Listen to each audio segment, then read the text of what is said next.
अस्सलाम वालेकुम dear aspirants, उम्मीद करता हूं तमाम लोग खैरियत से होंगे। तो जिस तरह आप लोगों को इल्म है, आज हमारा एक नया ऑनलाइन सेशन स्टार्ट होने जा रहा है जी। और उस सेशन का नाम है जी 8th ऑनलाइन जीके सेशन। ठीक है जी। तो 8th ऑनलाइन जीके सेशन है। इससे पहले हमारे 7 ऑनलाइन सेशन जो हैं वो कंप्लीट हो चुके हैं। 7 जो है वो अभी चल रहा है, वो भी जो है वो कंप्लीट होने वाला है। तो ये हमारा है 8th ऑनलाइन जीके सेशन। और इस सेशन में इंशाल्लाह मैं आप लोगों को प्रॉपर गाइडलाइंस प्रोवाइड करूंगा वन पेपर की। ओरिएंटेशन क्लास क्या होती है से लेकर इंटरव्यू तक की गाइडलाइंस इंशाल्लाह आप लोगों को इस सेशन के अंदर मिलेंगी। तो स्टार्ट करते हैं जी। सबसे पहले तो ये एक मुश्किल सा वर्ड मैंने यहाँ लिखा हुआ है, ओरिएंटेशन। इतना बड़ा वर्ड लिखा है, तो इसका मतलब क्या है? किसी को पता होता है, किसी को नहीं पता, तो इसलिए जो है मैं कोशिश कर रहा हूँ कि आसान अल्फाज में हर एक चीज को थोड़ा थोड़ा बता के फिर आपको साथ लेकर चलूं। ओरिएंटेशन क्लास का मतलब होता है, एक तारुफी क्लास होती है जिसमें आपको इंट्रोडक्शन दिया जाता है किसी चीज के अकॉर्डिंग। कोई भी चीज हो, जैसे कि हमारा सेशन है तो हमने आपको अपने सेशन के बारे में बताना है, हमने आपको क्या कुछ पढ़ाना है, कैसे पढ़ाना है। और उससे पहले कुछ सवालात जो कि आपकी तैयारी से पहले आपको जानना ज़रूरी है, या आपको उन सवालात के बारे में सोचना चाहिए। वो तमाम चीज़ें, हमारा पैटर्न क्या होगा और प्रिपरेशन आपकी किस तरह होगी, आपने नोट्स किस तरह बनाने हैं, हमने आपको कौन से कैसे नोट्स प्रोवाइड करने हैं, टेस्ट सेशन क्या है, कैसे होगा, ब्ला ब्ला, ईच एंड एवरीथिंग जो है ना, तो वो आप लोगों तक पहुंचाई जाएगी आज इस ओरिएंटेशन क्लास के थ्रू। तो सबसे पहले तो जो है ना, जब भी कोई मेंटोर आपको पढ़ाता है या आपने अपना कोई मेंटोर चूज करना होता है, तो आप देखते हैं कि मेरे मेंटोर में क्या ऐसी क्वालिटीज हैं कि मैं उसे चूज करूं बाकी लोगों की निस्बत। उसके अंदर क्या ऐसा है, क्यों हमें, ठीक है, वो लिखा होता है ना कि वाई अस, काफी हर एक वेबसाइट पे लिखा होता है। तो ये जो है ना वो वाई अस का रिप्लाई है। तो सबसे पहले तो जो है ना मुझसे इंट्रोडक्शन पूछते हैं मोस्टली एस्पायरेंट्स जो हैं। जाहिर है कि हर एक एस्पायरेंट मुझे नहीं जानता। तो सबसे पहले मैं अपना इंट्रोडक्शन जनाब अली आप लोगों को बताऊंगा। मेरा नाम है जी अरसलान मलिक। ठीक है जी। तो अरसलान मलिक मेरा नाम है, यानी कि आपका जो मेंटोर है जो अगले 3 महीने तक आपको पढ़ाएगा। मैंने अकेले नहीं, इंशाल्लाह आपको जो है वो तमाम सब्जेक्ट्स कवर करवाने हैं। तो अरसलान मलिक जनाब अली मेरा नाम है और मेरा ताल्लुक जो है वो है कहाँ से जी? वो है मुल्तान से। ठीक है जी। अच्छा जी, इसके बाद जो है मोस्टली एस्पायरेंट अब मुझसे ये पूछते हैं कि सर आप क्या हैं और कहाँ हैं। तो ये सवाल पहले ज्यादा होता था, अभी मैंने पिछले कुछ वीडियोस में बताना स्टार्ट किया है तो कम हो गया है, तो लेकिन फिर भी बताना जरूरी है। तो जनाब अली इस वक्त जो है मैं सर्व कर रहा हूँ असिस्टेंट। ठीक है जी। कहाँ पे? असिस्टेंट सर्व कर रहा हूँ SNGAD। ठीक है जी। तो ये जो असिस्टेंट है TANT, ये जो असिस्टेंट है जी, ये BS16 का होता है। ठीक है जी।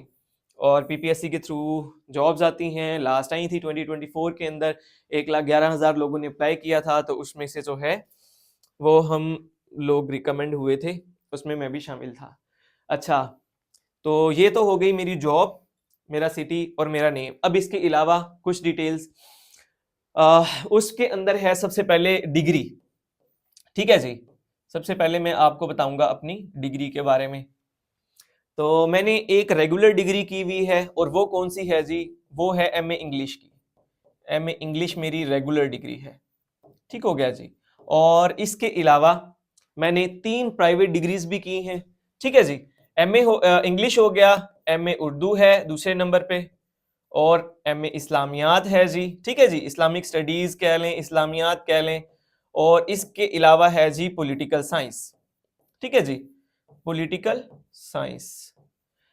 तो ये 4 डिग्रीज मैंने की हुई हैं, और यहाँ पे मैं सर्व कर रहा हूँ। और ये जो 4 डिग्रीज मैंने की हैं, ये डिग्रीज करने का मकसद ये नहीं था कि हर एक सब्जेक्ट में डिग्री करके मैं हर एक सब्जेक्ट में लेक्चरर लग जाऊं, बल्कि इन तमाम सब्जेक्ट में डिग्री करने का एक माटो था, एक मकसद था। और वो ये था, चूंकि स्टार्ट से ही मेरे माइंड में था कि मैंने वन पेपर पढ़ाना है, वन पेपर की जो है वो टीचिंग करनी है, और काफ़ी अरसे से मैं वन पेपर पढ़ा भी रहा हूँ। तो फिर मुझे ऐसे सब्जेक्ट्स ही चूज करने थे जो कि वन पेपर के ऊपर जिनका असर हो। तो अब आप लोग देखते हैं कि इंग्लिश जो है ना, हर एक वन पेपर, जो भी वन पेपर आता है उसके अंदर इंग्लिश का सब्जेक्ट लाजमी होता है। यही इंग्लिश एफपीएससी में 20 मार्क्स की हो जाती है और पीपीएससी में बाजू का 10 नंबर की, कभी 12 से 15 नंबर की भी आ जाती है। इसके अलावा उर्दू जो है वो सिर्फ पीपीएससी में आती है, एफपीएससी में वो कभी कभी 1 या 2 नंबर की पूछ लेता है, अदरवाइज नहीं पूछता। 10 मार्क्स आपके जो है ना वो उर्दू के होते हैं। इसके अलावा इस्लामियात जो है वो आपकी एफपीएससी में भी आती है, आपकी पीपीएससी में भी आती है। तो कमो बेश जो है वो 10 मार्क्स की आप इस्लामियात लगा लें। पॉलिटिकल साइंस जो है ये सिर्फ इसको एज ए पॉलिटिकल साइंस ना लें, इसमें पाकिस्तान की जो हिस्ट्री है और वो तमाम सब्जेक्ट्स जो पाकिस्तान स्टडीज के साथ रिलेट करते हैं, तो आप इसे कंसीडर करें जी पाकिस्तान स्टडीज। ठीक है जी, पाकिस्तान स्टडीज इसे आप कंसीडर करें। तो ये जनाब मेरे सब्जेक्ट्स हैं जिनके अंदर मैंने मास्टर्स किया हुआ है एक सोचे समझे मंसूबे के तहत, ताकि वन पेपर को बेहतर अंदाज में पढ़ा सकूं। ठीक हो गया जी। अब आगे चलते हैं। ये तो हो गया जी इंट्रोडक्शन, और वो कहां से आएगा यार, अच्छा ये डिलीट ही होगा इसका मतलब है। चले, वो कोई मुझे सेटिंग्स नहीं अभी समझ आ रही, शायद कल को समझ आ जाए। तो थोड़ी सी ये थी, ये था मेरा इंट्रोडक्शन। इसके अलावा कुछ रिकमेंडेशंस हैं जी जो मैंने ली हैं अभी तक, और कुछ एग्जाम्स हैं जो मैंने पास किए हैं, तो उनके बारे में भी बताना जरूरी समझूंगा। तो कमो बेस जो है ना, वो कमो बेस में बता रहा हूं आपको 30। ठीक है, वैसे इससे ज्यादा ही होंगे क्योंकि कुछ एग्जाम ऐसे भी पास किए हैं जो याद नहीं है, जिनके स्क्रीनशॉट नहीं ले सका। तो ये जो है ना तकरीबन सबके स्क्रीनशॉट मैंने जो अपना व्हाट्सएप का कैटालॉग होता है ना, कैटालॉग जो होता है उसके ऊपर मैंने लगाए हुए हैं। तो व्हाट्सएप नंबर तमाम लोगों के पास है, अगर कोई देखना चाहता है पहले ही तो वो देख सकता है। 0318333404 ये नंबर है।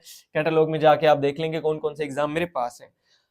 उसके बाद अगर रिकमेंडेशंस की बात करें, ठीक है जी, अगर रिकमेंडेशंस की बात करें तो सबसे पहले तो जो है मैंने 2018 के अंदर, ठीक है जी, 2018 जनवरी मैंने ज्वाइन किया फेडरल गवर्नमेंट का एक इदारा। ठीक है जी, फेडरल गवर्नमेंट का एक इदारा एज ए कांस्टेबल। ठीक है जी, कांस्टेबल का BS7 स्केल होता है, और मैं जो है 5 साल तक रहा, यानी कि 2022, 5 साल ही बनते हैं, 4 नहीं बनते, बेशक काउंट कर लें। तो मैं रहा जनाबे अली कांस्टेबल BS7 के ऊपर, और फिर मैंने एक और रिकमेंडेशन ली जी जो कि कांस्टेबल से आगे ASI की थी, सेम डिपार्टमेंट के अंदर, जिसका BS क्या होता है जी, जिसका BS11 होता है। फिर कोई कमोबेश 3 साल जो है मैंने उसके ऊपर सर्व किया। ठीक है, 3 साल से थोड़ा कम बेशक लगा लें। और जो रिसेंट जॉब है मेरी वो मैंने आपको बता दिया है कि असिस्टेंट SN GAD मैं इस वक्त सर्व कर रहा हूँ। इससे पहले मैंने वफाकी मोहतसिब में असिस्टेंट की सीट निकाली है, उसके अलावा पंजाब पुलिस में असिस्टेंट की सीट निकाली है, उसके अलावा कम्युनिकेशन सिक्योरिटी असिस्टेंट BS16 का होता है, ये भी SN GAD के अंदर सीट निकाली। इसके अलावा मतलब एक ही सीट थी वो पूरे पंजाब में, वो मैंने जो है वो ली थी। इसके अलावा जनाब अली 22 रावलपिंडी के अंदर जो है 11 सीट्स थी, वहां पे भी पूरे पंजाब में टॉप किया, और वो सीट भी मैंने वो रिकमेंडेशन भी मैंने ली। तो इन तमाम के अंदर मैंने ज्वाइन किया कौन सा जी, असिस्टेंट SN GAD को, और वहां पे भी मैं आजकल सर्व कर रहा हूँ। तो ये था जनाब अली मेरा एक ब्रीफ सा छोटा सा इंट्रोडक्शन। अब आगे चलते हैं जी। ठीक है जी, तो सॉरी, इंट्रोडक्शन के बाद जो है अभी ये वन पेपर पे था, मैंने यहाँ पे बाकी डिटेल्स लिख दी थी अभी। अब हमारा क्वेश्चन है जी, जो मैंने आपको पढ़ाना है कि वन पेपर होता क्या है। ठीक है, कई लोगों को इल्म है, कई लोगों को इल्म नहीं है। तो हम लोग वन पेपर किसको कहते हैं, एक जो MCQ टाइप पेपर होता है आपका, जिसके अंदर कितने जी 100 मार्क्स होते हैं, 100 मार्क्स का जो है वो पेपर होता है, उसे हम क्या कहते हैं जी, वन पेपर कहते हैं। तो MCQs का मतलब जिसके अंदर 4 ऑप्शंस होते हैं, और वो पेपर देते हैं आप, उसके बाद आपका इंटरव्यू होता है और आपको डायरेक्ट कोई भी जॉब मिल जाती है। तो वन पेपर से हमारी जनाब अली वो MCQs का पेपर मुराद है। अब इस MCQs के पेपर के अंदर जो सिलेबस है वो तकरीबन सेम होता है। 80% सिलेबस जो है ना वो तमाम वन पेपर्स का जो है ना वो सेम होता है, लेकिन आपके पास जो है वो एक से ज्यादा जो है वो वन पेपर के क्या है जी, इंस्टीट्यूशन लगा लें, डिपार्टमेंट लगा लें। तो पीपीएससी मैंने सिर्फ लिखा है, लेकिन इसमें आप एसपीएससी को भी शामिल कर लें, इसके अंदर आपके पीपीएससी को भी शामिल कर लें, ठीक है जी। और इसके अलावा आप जो है बीपीएससी को भी शामिल कर लें, बीपीएससी को, ठीक है। फिर इसी तरह जो हमारा एजेके का है कमीशन, उसके अलावा जीबी का तो नहीं है, वो तो एफपीएससी के अंदर ही आ जाता है। तो ये सारे जो हैं वन पेपर आपसे लेते हैं और उसी वन पेपर पे आपकी जॉब हो जाती है। अच्छा, अब मैं बात करता हूं सिर्फ पीपीएससी की। सबसे पहले तो इसका जो सिलेबस है ना, इसके सिलेबस के अंदर आपको 10 सब्जेक्ट्स जो है ना वो करने पड़ते हैं। और वो 10 सब्जेक्ट्स कौन कौन से होते हैं जी? उसके अंदर आपका जियोग्राफी होता है, वर्ल्ड जियोग्राफी। उसके अलावा आपका जनरल नॉलेज होता है, कंप्यूटर साइंस होता है, आपका पाकिस्तान अफेयर्स होता है, उसके बाद मैथमेटिक्स होता है, इंग्लिश होता है, उर्दू होता है, इस्लामियात होता है, करंट अफेयर्स होता है, ठीक है। तो ये 10 सब्जेक्ट्स होते हैं आपके, जो कि पीपीएससी का सिलेबस होते हैं। और जो एफपीएससी होता है ना, इसके अंदर थोड़ा सा चेंज होता है। ये सीट्स के अकॉर्डिंग जो है ना वो अपना सिलेबस देता है। तो वैसे जो इसका जनरल सिलेबस होता है उसमें इंग्लिश होती है सबसे पहले 20 मार्क्स की आपकी, और उसके बाद आपका 20 मार्क्स का करंट अफेयर्स होता है, 20 मार्क्स का इस्लामियात और पाकिस्तान अफेयर्स होता है, और जो है इसी तरह आपका 20 मार्क्स का बाज़ औक़ात जो है वो आपका मैथमेटिक्स होता है, और बाज़ औक़ात उसकी जगह वो ले लेता है एवरीडे साइंस। जैसे कि एफआईए का आपका पेपर होता है, उसमें 20 मार्क्स का वो एवरीडे साइंस लेता है, और 20 मार्क्स का आपका लेता है वो बाज़ औक़ात जो एक्ट होता है, ठीक है। अगर जहां पे एक्ट नहीं है, इसका मतलब वो 20 मार्क्स आपके जीके में कन्वर्ट कर देगा, अदरवाइज वो 20 मार्क्स का आपका एक्ट होता है। फॉर एग्जाम्पल एफआईए की जॉब्स हैं तो 20 मार्क्स का आपका एफआईए का एक्ट होगा। आईबी की जॉब्स आती हैं एडी की, लेकिन उनका नहीं होता, ठीक है। तो ये डिफरेंस मैं आपको बता रहा हूं इस तरह। इसी तरह एडीएएसएफ का आता है तो वहां पे 20 मार्क्स का एक्ट होता है आपका। तो ये थोड़ा सा मैंने आपको डिफरेंट बताया जी वन पेपर का। इसके अलावा जो है ना कुछ इदारे हैं, जैसे कि एनटीएस है, जैसे कि ओटीएस है, जैसे कि बीटीएस, पीटीएस, ये तमाम इदारे हैं, यहाँ पे भी वन पेपर की जॉब्स आती हैं। और बाज़ औक़ात कुछ छोटी सीट्स होती हैं जहां पे डिपार्टमेंट खुद एग्जाम कंडक्ट करता है, ठीक है जी। तो इसमें ये होता है जनाबे अली कि BS16 जो है ना, BS16 आपका जो है, ठीक है जी, 16 एंड अबव, तो उसके अंदर जो भी सीट होगी, चाहे वो फेडरल की हो चाहे वो प्रोविंस की हो, तो वो कमीशन के थ्रू आती है। अगर वो फेडरल की है तो एफपीएससी के थ्रू आएगी, अगर वो प्रोविंस की है तो फिर वो पंजाब पब्लिक सर्विस कमीशन के थ्रू आएगी, या सिंध पब्लिक सर्विस कमीशन के थ्रू आएगी। वो जिस सूबे की भी होगी वो वहीं पे आएगी, ठीक है जी, जो 16 एंड अबव होती है। तो अब बात करते हैं जो बिलो होती हैं इससे, ठीक है, यानी कि 50 एंड जो बिलो वाली जॉब्स हैं, तो वो कहां पे आती हैं?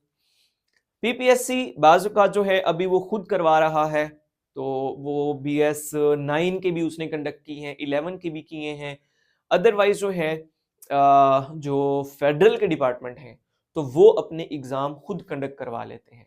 कभी वो ऐसा करते हैं कि किसी एक टेस्टिंग सर्विस के थ्रू, जैसा कि एनटीएस, ओटीएस, पीटीएस है, उनके थ्रू, या फिर वो खुद से अपने डिपार्टमेंट के थ्रू ही उसके एग्जाम कंडक्ट करवाते हैं। फॉर एग्जाम्पल मोटरवे की भर्ती हुई अभी रिसेंट तो नहीं, अभी तो हो गए हैं 6-7 माह हो गए हैं, ये शायद साल होने को है। तो उन लोगों ने अपना प्रोसेस सारा खुद कंडक्ट किया, खुद ही पेपर बनाया, खुद ही पेपर लिया, खुद ही इंटरव्यूज कंडक्ट किए। तो वो सारी सीट्स जो है ना BS15 तक के, ठीक है, तो उन्होंने खुद लिए। तो ये चीजें हो गई हैं जी, आपको थोड़ी थोड़ी जो पता चल गई हैं। तो अभी मुझे बस ये स्लाइड की समझ नहीं आ रही कि किस तरह वो जो स्लाइड है वो लिखी भी रहे और आगे भी चला जाए। वो शायद मेरा ख्याल व्हाइट बोर्ड में होता है, इसमें होता नहीं है, तो इसलिए जो है ना साथ साथ वो रिमूव भी हो रहा है। अदरवाइज मेरा माइंड था मैं आप लोगों को ये शेयर करूंगा। अच्छा, तो अब जो है ना अगला सवाल है टू पेपर का। वो क्या होता है? देखिए, वन पेपर जो है ना, तो वो तो मैंने आपको बता दिया कि एक MCQ टाइप जो है ना वो पेपर होता है, और टू पेपर के अंदर आपका जो है ना वो ऐसे भी शामिल हो जाता है। क्या शामिल हो जाता है जी? ऐसे भी शामिल हो जाता है। तो इससे जो है डिस्क्रिप्टिव पेपर भी कहते हैं। एफपीएससी भी पहले लेता था, लेकिन अभी उसने नोटिफिकेशन जारी कर दिया है कि वो 17 स्केल तक की जो जॉब होगी उसका सिर्फ जो है ना वो 1 पेपर लेगा। 1 पेपर भी कौन सा होगा जी, जिसमें 100 मार्क्स के एमसीक्यूज होंगे, सिर्फ 200 भी नहीं होंगे, 150 भी नहीं होंगे, 100 होंगे सिर्फ। ऐसे पहले वो लेता था, इसके अंदर भी उसने रखा हुआ था कुछ पोर्शन जो है वो पाकिस्तान स्टडीज का, कुछ इस्लामियात का और छोटा सा एक ऐसे होता था। तो इस तरह जो है ना ये 100 मार्क्स का वो करते थे। अगर हम बात करें पीपीएससी की, यानी कि पंजाब पब्लिक सर्विस कमीशन की, तो उसमें भी काफी सारी सीट्स पे पीपीएससी अब एक ऐसे का पेपर भी कंडक्ट कर रहा है। तो फॉर एग्जांपल एडी एलडीए की जॉब्स आई, तो उसमें भी सेम था कि एक आपका जो है वो पहले इनिशियल टेस्ट हुआ और उसके बाद जो है उन्होंने एक क्राइटेरिया रखा कि 40 से अबव वाले जितने भी लोग हैं वो तमाम पास हैं और वो ऐसे का पेपर देंगे। तो ये हो गया जी आपका 2 पेपर। अब आपको समझ आ गया होगा कि पीपीएससी इसको काफी हद तक फॉलो कर रही है। अच्छा, कुछ जॉब्स हैं पीपीएससी के अंदर जहां पे जो है ना वो 3 पेपर भी वो कंडक्ट करवा रही है।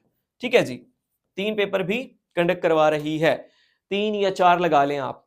वो किस तरह से, उसमें एक पेपर जो है ना वो ऐड कर रहे हैं लॉ वाला। कौन सा पेपर जी, लॉ का पेपर ऐड कर रहे हैं। फॉर एग्जांपल एसडीओ का पेपर आप लोगों में से काफी सारे लोगों ने दिया, तो उन्होंने क्या किया, सबसे पहले लॉ का पेपर करवाया, फिर जीके और एसए का पेपर साथ करवा लिया। तो इस तरह आपके कितने पेपर हो गए जी, 3 पेपर आपके हो गए।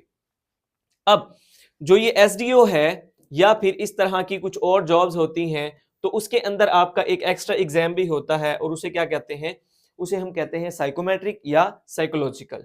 ठीक है जी, तो आपका एक साइकोलॉजिकल टेस्ट भी कंडक्ट किया जाता है, लेकिन ये कुछ सीट्स का होता है, तमाम सीट्स के अंदर नहीं होता। तो इस पीपीएससी या इस 1 पेपर की पूरी कहानी से जो नतीजा अखज हमने किया वो ये है कि ज्यादातर सीटें आती हैं 1 पेपर की, जिसमें आप एक 100 नंबर का एमसीक्यूज का पेपर देते हैं जिसका सिलेबस मैंने आपको बता दिया है, और उसके बाद आप डायरेक्टली इंटरव्यू देते हैं। एक सीट पे 5 लोग जो है ना, एक सीट पे 5 लोग जो है वो वो करता है, शॉर्ट लिस्ट करता है आपका पीपीएससी। वो 5 लोग इंटरव्यू देते हैं, उसमें से एक शख्स को, एक एस्पायरेंट को जो है वो रिकमेंड कर देते हैं। ठीक है जी, बाकी जो ये ऐसे वाला भी मैंने आपको बता दिया और दूसरा लॉ वाला भी कुछ के अंदर इंक्लूड होता है, और साइकोमेट्रिक वाला भी मैंने आपको बता दिया है। अच्छा, अब आगे चलते हैं। तो कौन कौन सी ऐसी जॉब्स हैं जो 1 पेपर के थ्रू आपको मिलती हैं?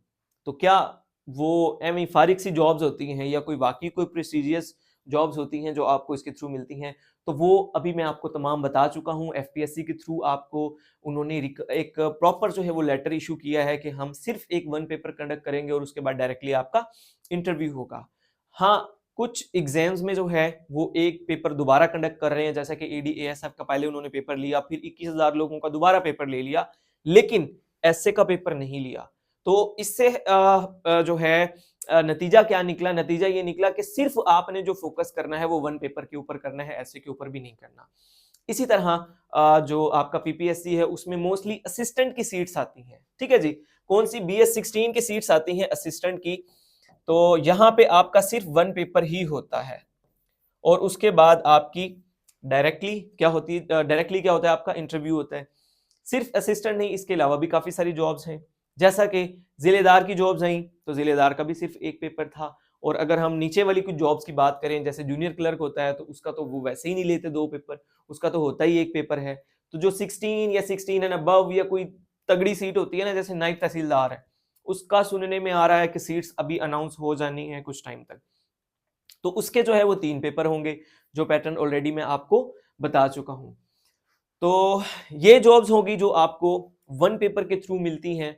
2 पेपर का भी मैंने आपको बता दिया, 3 का भी बता दिया, और इसके अलावा मैंने जो है ना एक वीडियो अपलोड की है कोई 3-4 दिन पहले, जिसके अंदर मैंने बताया है, जिसके अंदर मैंने आपसे क्वेश्चन किया है, what is your dream job versus where you are eligible to apply. उसके अंदर 37 डिपार्टमेंट्स ऐसे हैं जिसकी मैंने लिस्ट आपको दी है और बताया है कि इन तमाम डिपार्टमेंट्स के अंदर पीपीएससी जो है वो एस्पायरेंट्स को रिक्रूट कर चुकी है, और उसके पास पेपर भी आपकी जो बुक है इम्तियाज शाहिद वाले उसके अंदर मौजूद है, तो वहां से आप देख सकते हैं, और डेजिग्नेशन जो है वो भी मैंने साथ साथ उसके बता दी है। ठीक है, अच्छा, अब जो है ना मेरे पास काफी सारे एस्पायरेंट्स आते हैं जो कि मुझे कहते हैं कि सर हम सीएसएस की तैयारी कर रहे हैं और साथ में हमने ये वाला 1 पेपर का एग्जाम भी देना है, तो हमें बताएं हम क्या करें, किस तरह करें।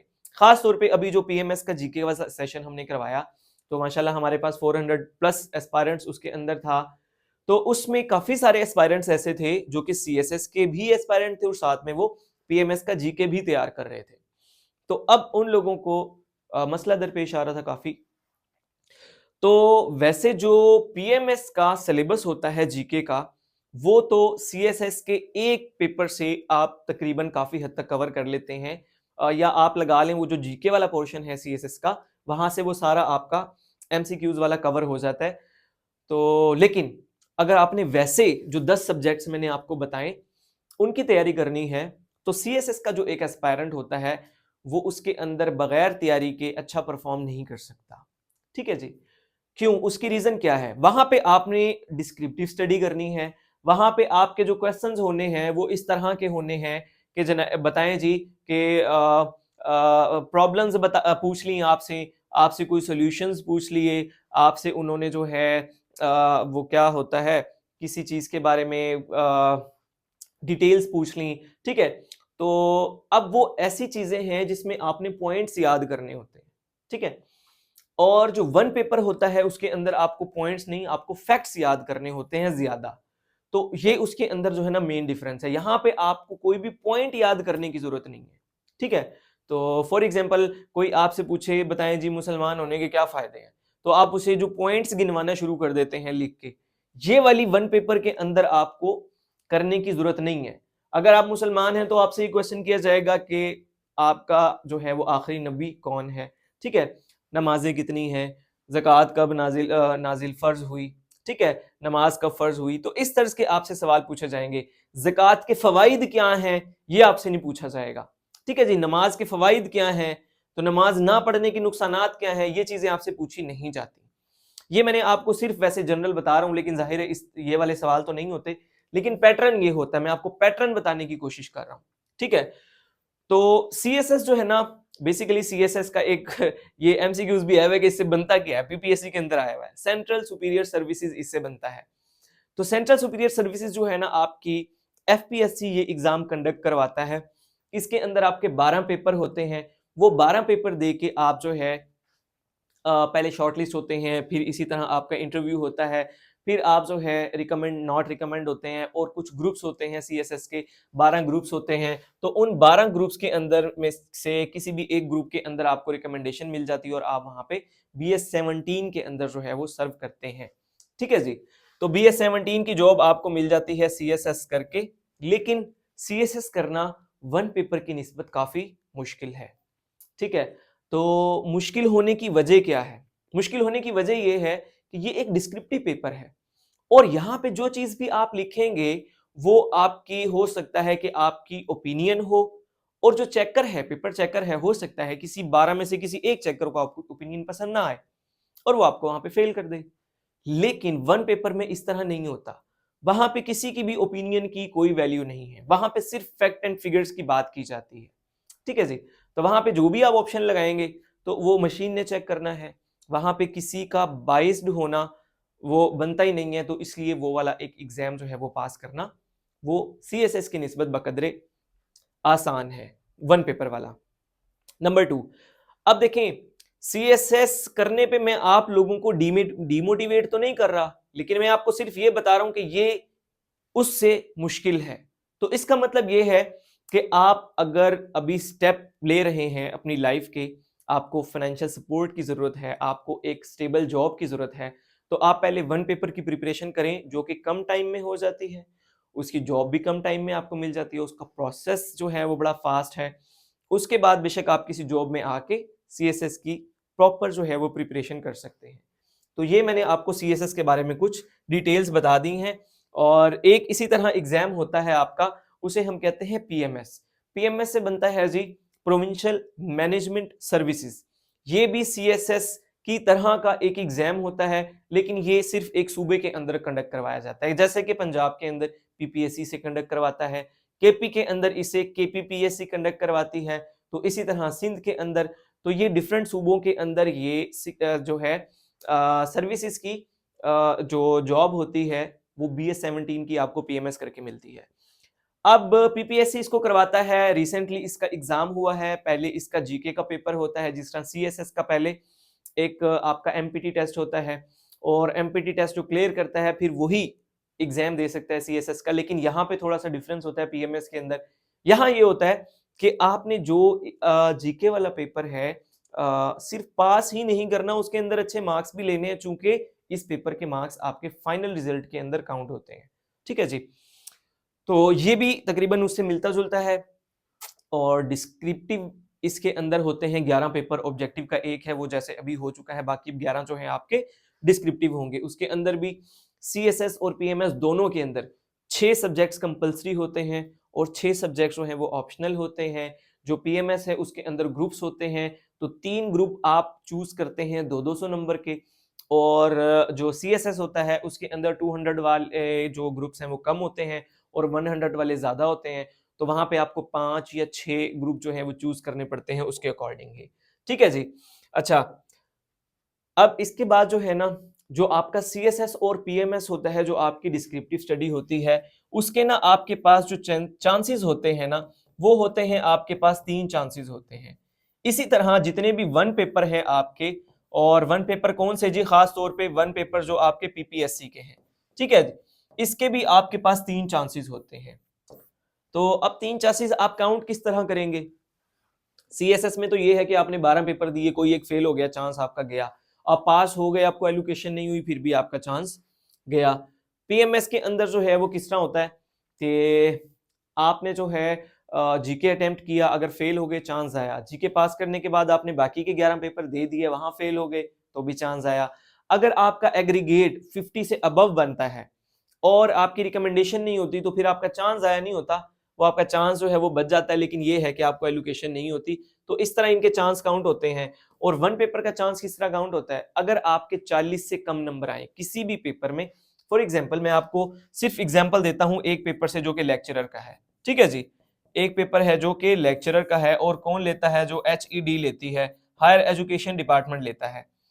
अब फॉर एग्जाम्पल मेरे पास 4 डिग्रीज हैं, तो मैं 4 लेक्चरर की जॉब्स के अंदर जो है ना वो अपीयर हो सकता हूँ। 4 डिग्रीज हैं तो हर डिग्री के अंदर मैं 3 बार अपीयर हो सकता हूँ, टोटल मैं 12 बार अपीयर हो सकता हूँ। ठीक है।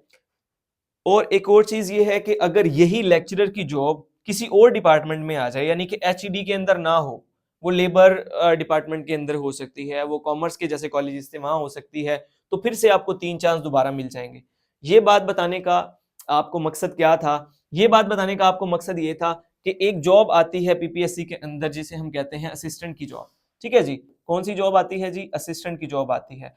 तो अब ये असिस्टेंट की सिर्फ एक डिपार्टमेंट के अंदर नहीं आती, ये डिफरेंट डिपार्टमेंट्स के अंदर आती है। जैसे मैंने भी आपको बताया SNGAD के अंदर मैंने रिकमेंडेशन ली तो वहां पे भी आती हैं, ये पंजाब पुलिस के अंदर भी आती हैं। ठीक है जी, अभी रिसेंटली पैसी की चल रही है, पैसी का रिजल्ट आया है, उसमें भी हमारे कुछ स्टूडेंट माशाल्लाह पास हुए हैं। अब आपका चांस किस तरह अवेल होगा? अगर SNGAD में आपके 40 से नीचे नंबर आ जाएं, एक बार सपोज एक बार इसमें आपके 40 से नीचे आ गए, एक बार इसमें 40 से नीचे आ गए आपके, तो क्या आपके 3 चांस हो गए हैं? नहीं, आपका एक चांस इस डिपार्टमेंट का हुआ है, एक चांस इस डिपार्टमेंट का और एक इस डिपार्टमेंट का, तो दो चांस आपके फिर भी रह जाएंगे। तो अब होप सो आपको क्लियर हो गया होगा कि किस तरह से आपने जो है वो चांसेस को काउंट करना होता है। अभी हम चांसेस वाले पे थे, तो अभी हम आगे जाएंगे। ये फिर आएगा आपके पास जो है वो रोल ऑफ डिग्री। अच्छा जी, अब आप में से जितने भी एस्पायरेंट्स हैं, हर एक की डिग्री और हर एक का इंस्टीट्यूशन वो डिफरेंट होता है। मेरे पास कुछ स्टूडेंट्स आते हैं जो कहते हैं कि सर हमने जो है ना वो कौन सी होती है, वर्चुअल यूनिवर्सिटी। ठीक है जी, हमने वर्चुअल से जो है वो डिग्री की है, और वर्चुअल में आपकी AI अल्लामा इकबाल ओपन यूनिवर्सिटी भी आ गई। ठीक है, वो भी वर्चुअल यूनिवर्सिटी है ना। तो वो कहते हैं कि हमने सर यहाँ से किया, तो क्या हमारी डिग्री की वैल्यू है? तो बेटा डिग्री जो भी है आपकी जैसी भी है, तो उसकी वैल्यू सिर्फ तभी है जब आपको उस डिग्री में से कुछ आता है। अगर आपको डिग्री का कुछ भी नहीं आता, तो चाहे आपने किसी भी एक अच्छे इंस्टीट्यूशन से डिग्री की हो, तो उसकी कोई वैल्यू नहीं होगी। ठीक है जी। अच्छा, एक तो ये हो गया कि आपने कहाँ से की है, आया कि आपने रेगुलर की है, आया कि आपने सेमेस्टर सिस्टम में की है, एनुअल में की है, या फिर वर्चुअल से की है, और इसके अलावा कि डिग्री आपकी है कौन सी। ठीक है जी, तो डिग्री आपका सब्जेक्ट कौन सा है, ये 2 चीजें हैं। देखें, अगर तो आपकी डिग्री है ना साइंसेस की, तो ईडीएस वाला जो पोर्शन होता है ना साइंसेस वालों का बहुत अच्छा होता है। यानी कि अभी पीएमएस का पेपर हुआ तो मॉर्निंग और इवनिंग दोनों के पेपर बड़े मुश्किल आए।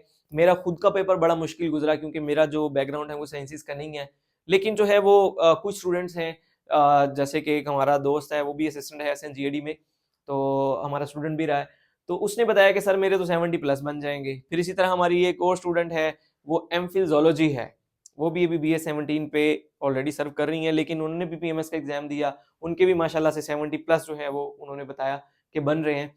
तो साइंसेस वालों का जो है उनकी डिग्री का ये रोल होता है कि अगर उन्होंने अच्छे से की हुई है तो पेपर में जब साइंसेस आती है तो उनको आसानी हो जाती है। ठीक है जी।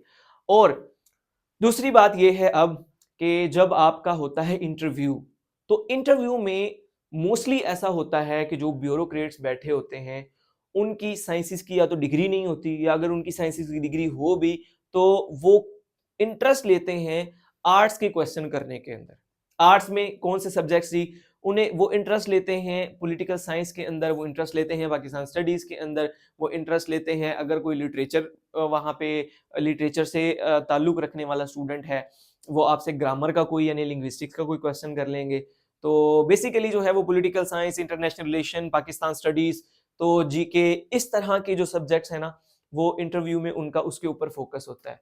तो अगर आपने वो डिग्रीज अच्छे से की हुई है तो आपको यहाँ भी जो पेपर में वन पेपर के आएंगे आपको बेनिफिट देंगे, और साथ में आपका जो इंटरव्यू होगा वहां पे वो आपको बड़ा बेनिफिट देंगे। तो साइंसेस के स्टूडेंट्स भी जो हैं वो कोशिश करें कि अपना ये वाला जो एस्पेक्ट है इसको भी वो स्ट्रॉन्ग कर लें थोड़ा सा। ठीक है जी।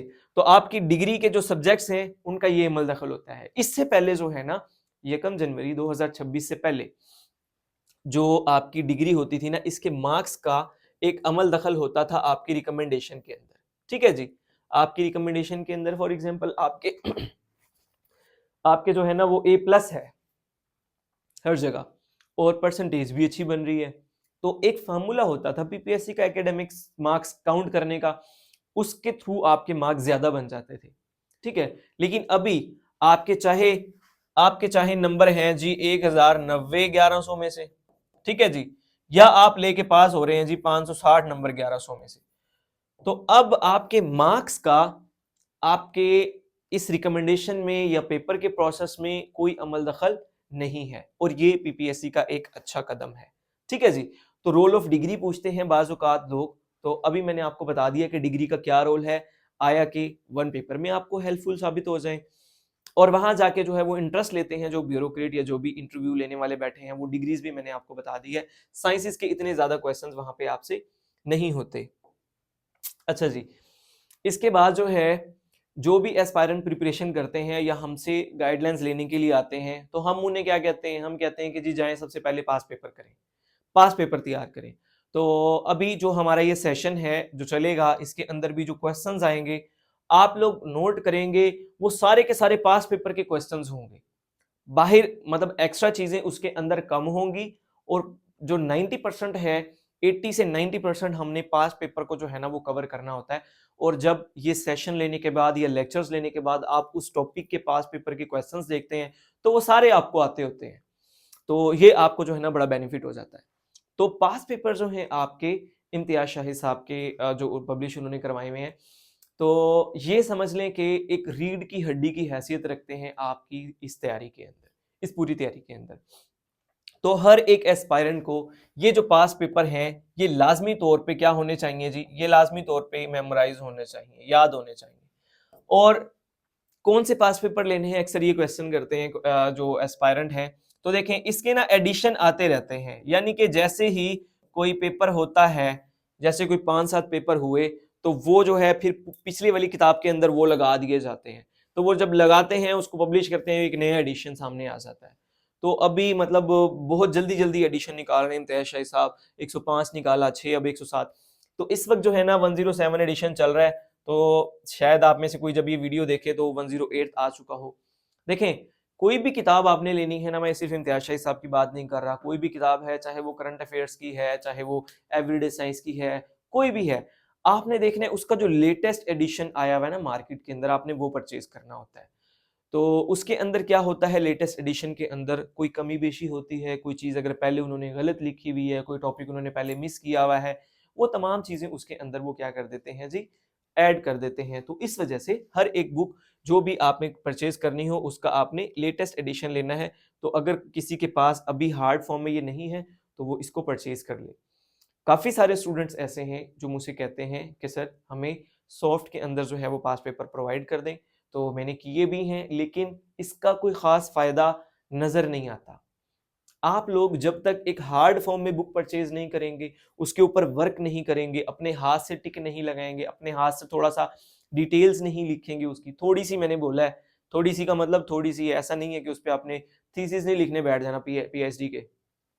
तो जब तक आप ये काम नहीं करेंगे, आप उस किताब को सही तरीके से याद नहीं कर सकते। मेरे पास बहुत सारे एस्पायरेंट्स आते हैं जो कहते हैं कि सर हमारे 65 मार्क्स हैं, मेरिट 68 बना है, हमारे 72 मार्क्स हैं, मेरिट 74 बना है, तो हमें कोई तरीका बताएं कि किस तरीके से हम जो है अपने मार्क्स इम्प्रूव करें। तो जब पता चलता है, उनसे क्वेश्चनिंग की जाती है, तो वो खुद ही बता देते हैं सर हमारा फलां सब्जेक्ट वीक है, या फिर हमने फलां ईयर्स के पास पेपर नहीं किए, या फिर हमारे पक्के नहीं है, हमने पढ़े सारे हुए हैं। देखें, पास पेपर का मतलब ये नहीं है कि आपने उसे रीड करना है, सिर्फ पास पेपर का मतलब है आपने उसे मेमोराइज करना है। नंबर 2, जो भी नए एस्पायरेंट्स हैं देखने वाले, जिन्होंने अभी तक पास पेपर पढ़े नहीं है या याद नहीं किए हैं, तो उनके लिए ये बात ज्यादा इंपॉर्टेंट है कि आप उसको एक रीडिंग के अंदर याद नहीं कर सकते कभी भी। पास पेपर को एक रीडिंग में वो कभी भी याद नहीं होते हैं। आप उसको एक बार पढ़ते हैं, उसको शॉर्ट लिस्ट करते हैं, दूसरी बार, तीसरी बार, मैंने प्रॉपर एक वीडियो भी डाली हुई है पास पेपर को याद करने का तरीका और हाउ टू रीड, ये 2 उसके टाइटल मैंने दिए हैं। मतलब याद कैसे करने हैं और पढ़ने कैसे हैं।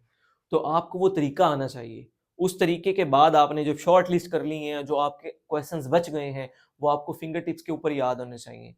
तब जाके जब आप एग्जाम में बैठते हैं तो वो क्वेश्चन जो हैं वो आपको बचवा देते हैं। तो जिस तरह अभी जो इवनिंग का पेपर था पीएमएस का, उसके अंदर उसने पास पेपर से क्वेश्चंस दिए, मुश्किल क्वेश्चंस थे, लेकिन अगर किसी ने पास पेपर याद किए हुए थे तो वहां पे कुछ क्वेश्चंस की ना उसकी बचत हो जाती है। जैसे कि देखें, एक क्वेश्चन है, आप लोगों को शायद अभी काफी लोगों को सुनने में मुश्किल लगे कि जो रोहिंग्या के मुस्लिम्स हैं, जो कि बर्मा वाला इलाका है, तो उनका केस कौन सा कंट्री जो है वो ICJ international court of justice में लेके गया, कौन सा कंट्री। तो सुनने में बड़ा मुश्किल लगता है, आपके माइंड में शायद पाकिस्तान का नाम भी आ जाए, ठीक है, लेकिन ऐसा नहीं है। तो गैम्बिया वो लेकर गया था, लेकिन पास पेपर का चूंकि क्वेश्चन था तो वहां पे आपका एक नंबर बच गया। इसी तरह एक क्वेश्चन उन्होंने किया हुआ था, अहमद बिन बिल्ला के बारे में पूछा हुआ था, तो ऑलरेडी आया हुआ है क्वेश्चन, अल्जीरिया का पहला प्रेसिडेंट है। अभी मैं आपसे पूछ लूं, फॉर एग्जांपल मैं आपसे पूछ लूं युगांडा का पहला प्रेसिडेंट कौन है, मैं पूछ लूं सोमालीलैंड का पहला प्रेसिडेंट कौन है, आप में से 1% लोगों को भी नहीं पता होगा ये, ठीक है। तो लेकिन अब अल्जीरिया का, चलें हम ज्यादा दूर नहीं जाते, अल्जीरिया है ना, उसके साथ मोरक्को है, मोरक्को का आपसे पूछ लेते हैं, कितने लोगों को पता है मोरक्को का पहला प्रेसिडेंट कौन है? किसी को भी नहीं पता होगा, 1% को भी नहीं पता होगा आप में से, सूडान का नहीं पता होगा। तो इस तरह जो है पास पेपर के एक जो क्वेश्चन आए हुए थे वो आपको कहीं ना कहीं बचवा जाते हैं। एक क्वेश्चन जो है ना वो बड़ा किया जाता है पास पेपर के बारे में, वो ये किया जाता है कि सर पास पेपर में से तो क्वेश्चन आना ही बंद हो गए हैं। तो देखें बेटा, अगर ये 2 क्वेश्चन जो मैंने सिर्फ आपको बताए हैं ना, वैसे तो जो है मॉर्निंग में भी कोई 20 से 22 क्वेश्चन आए हुए थे और इवनिंग में भी 20 से 22 क्वेश्चन जो है वो रिपीटेड थे, लेकिन मैंने आपको सिर्फ मुश्किल वाले बताए हैं, आसान वाले नहीं बताए। तो अगर वहां से आपके 20 नंबर भी कवर हो जाते हैं तो बेटा फिर भी आपको लाजमी तौर पे पास पेपर करने हैं। अगर आप नहीं करेंगे तो बाकी लोग आपसे आगे निकल जाएंगे और शायद बहुत ही आगे निकल जाएं। तो ये मैंने आपको बता दिया है जी, जो आपकी इंपॉर्टेंस है पास पेपर की, इसका मतलब आपने लाजमी तौर पे पास पेपर करने हैं, ठीक है जी।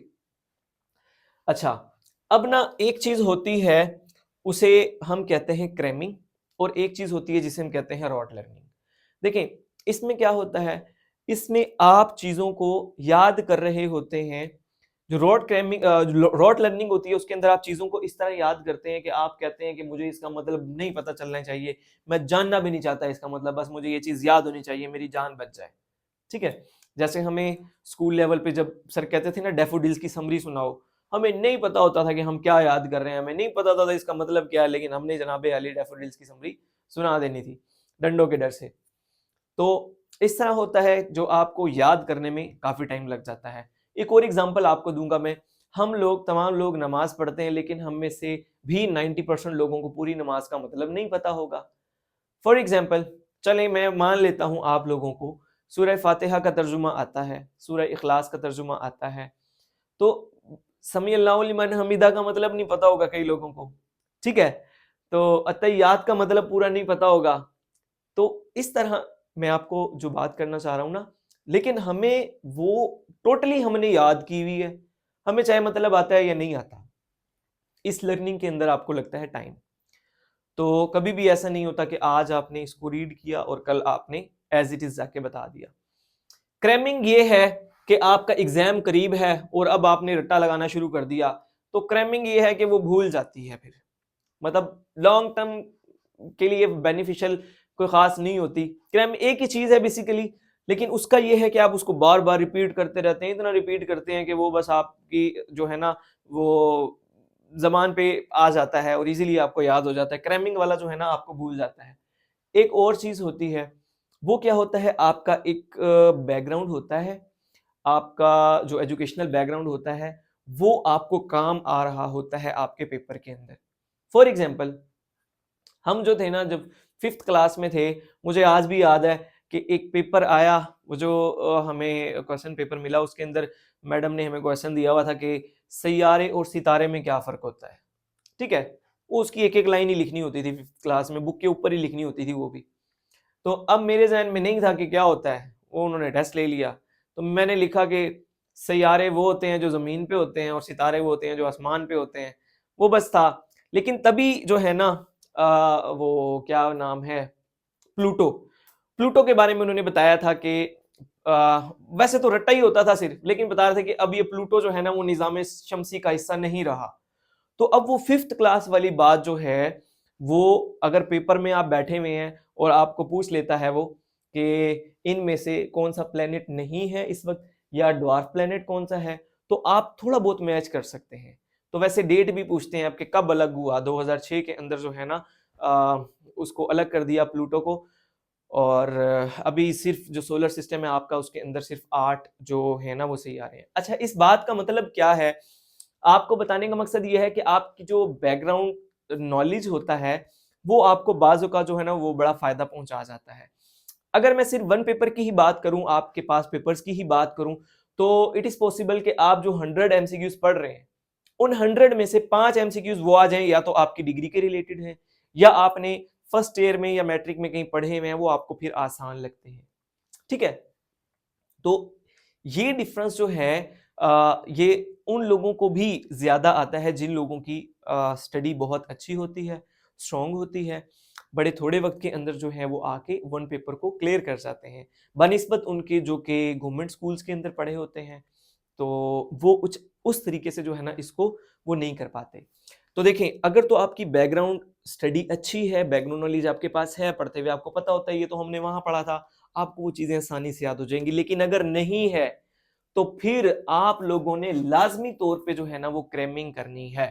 क्रैमिंग के बगैर आपका गुजारा नहीं होगा बिल्कुल भी। क्लियर होगी ये बात? तो ये मैं इसलिए जो है ना आपको साथ साथ लिखता जा रहा हूं सारी चीजें। अब काफी सारे स्टूडेंट्स ऐसे होते हैं जो मेरे पास आते हैं, वो कहते हैं सर हमें अभी से इंटरव्यू की तैयारी जो है ना वो स्टार्ट करवा दें। कुछ तो हैं अभी जो एग्जाम पास करके आए हैं और उन्होंने कहा है, तो बहरहाल इंटरव्यू भी एक जो है ना वो अलग साइंस होती है, लेकिन इंटरव्यू की जो प्रिपरेशन होती है उसके अंदर जो आपसे सवालात पूछे जाने होते हैं, वो आपकी प्रिपरेशन उस दिन से शुरू हो जाती है जब आप पहला लेक्चर लेते हैं। यानी कि आज मैं आपको पहला लेक्चर दे रहा हूं, इसके बाद मैं स्टार्ट करूंगा, अभी टाइम देखता हूं पहले मैं कि कितना हो गया है और कितना मैं आपको मजीद जो है वो लेकर चल सकता हूं। अच्छा जी, मैं आपको ना इंटरव्यू का बता रहा था। तो इंटरव्यू का ये है कि इंटरव्यू की प्रिपरेशन आपकी तब से ही स्टार्ट हो जाती है जब आपका फर्स्ट डे आपकी प्रिपरेशन का स्टार्ट होता है। फॉर एग्जांपल, मैं अभी जो हमारा फर्स्ट लेक्चर है उसके अंदर आपको कोई डेफिनेशंस बताऊंगा।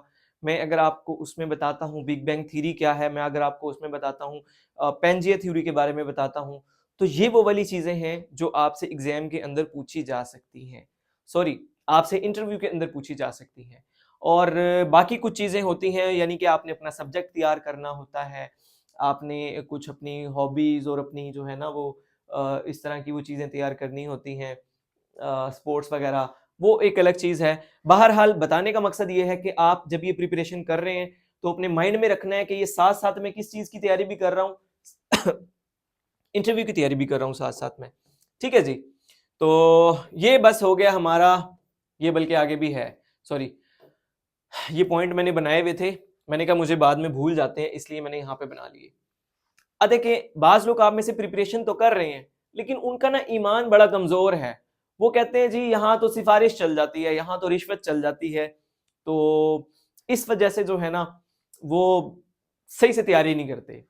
तो या उन्होंने अपने मोहल्ले के अंदर कोई ऐसा केस देखा होता है, जो किसी एमपीए या एमएनए ने या किसी पॉलिटिकल पर्सनैलिटी ने ना किसी बंदे को एनसी भर्ती करवा दिया होता है, क्लास चाहरुम दर्जा चाहरुम का जो होता है मुलाजिम, वो भर्ती करवा दिया होता है। तो उसके माइंड में ये होता है कि नौकरियां तो वो लोग देते हैं या वही बेचते हैं वगैरह वगैरह ना।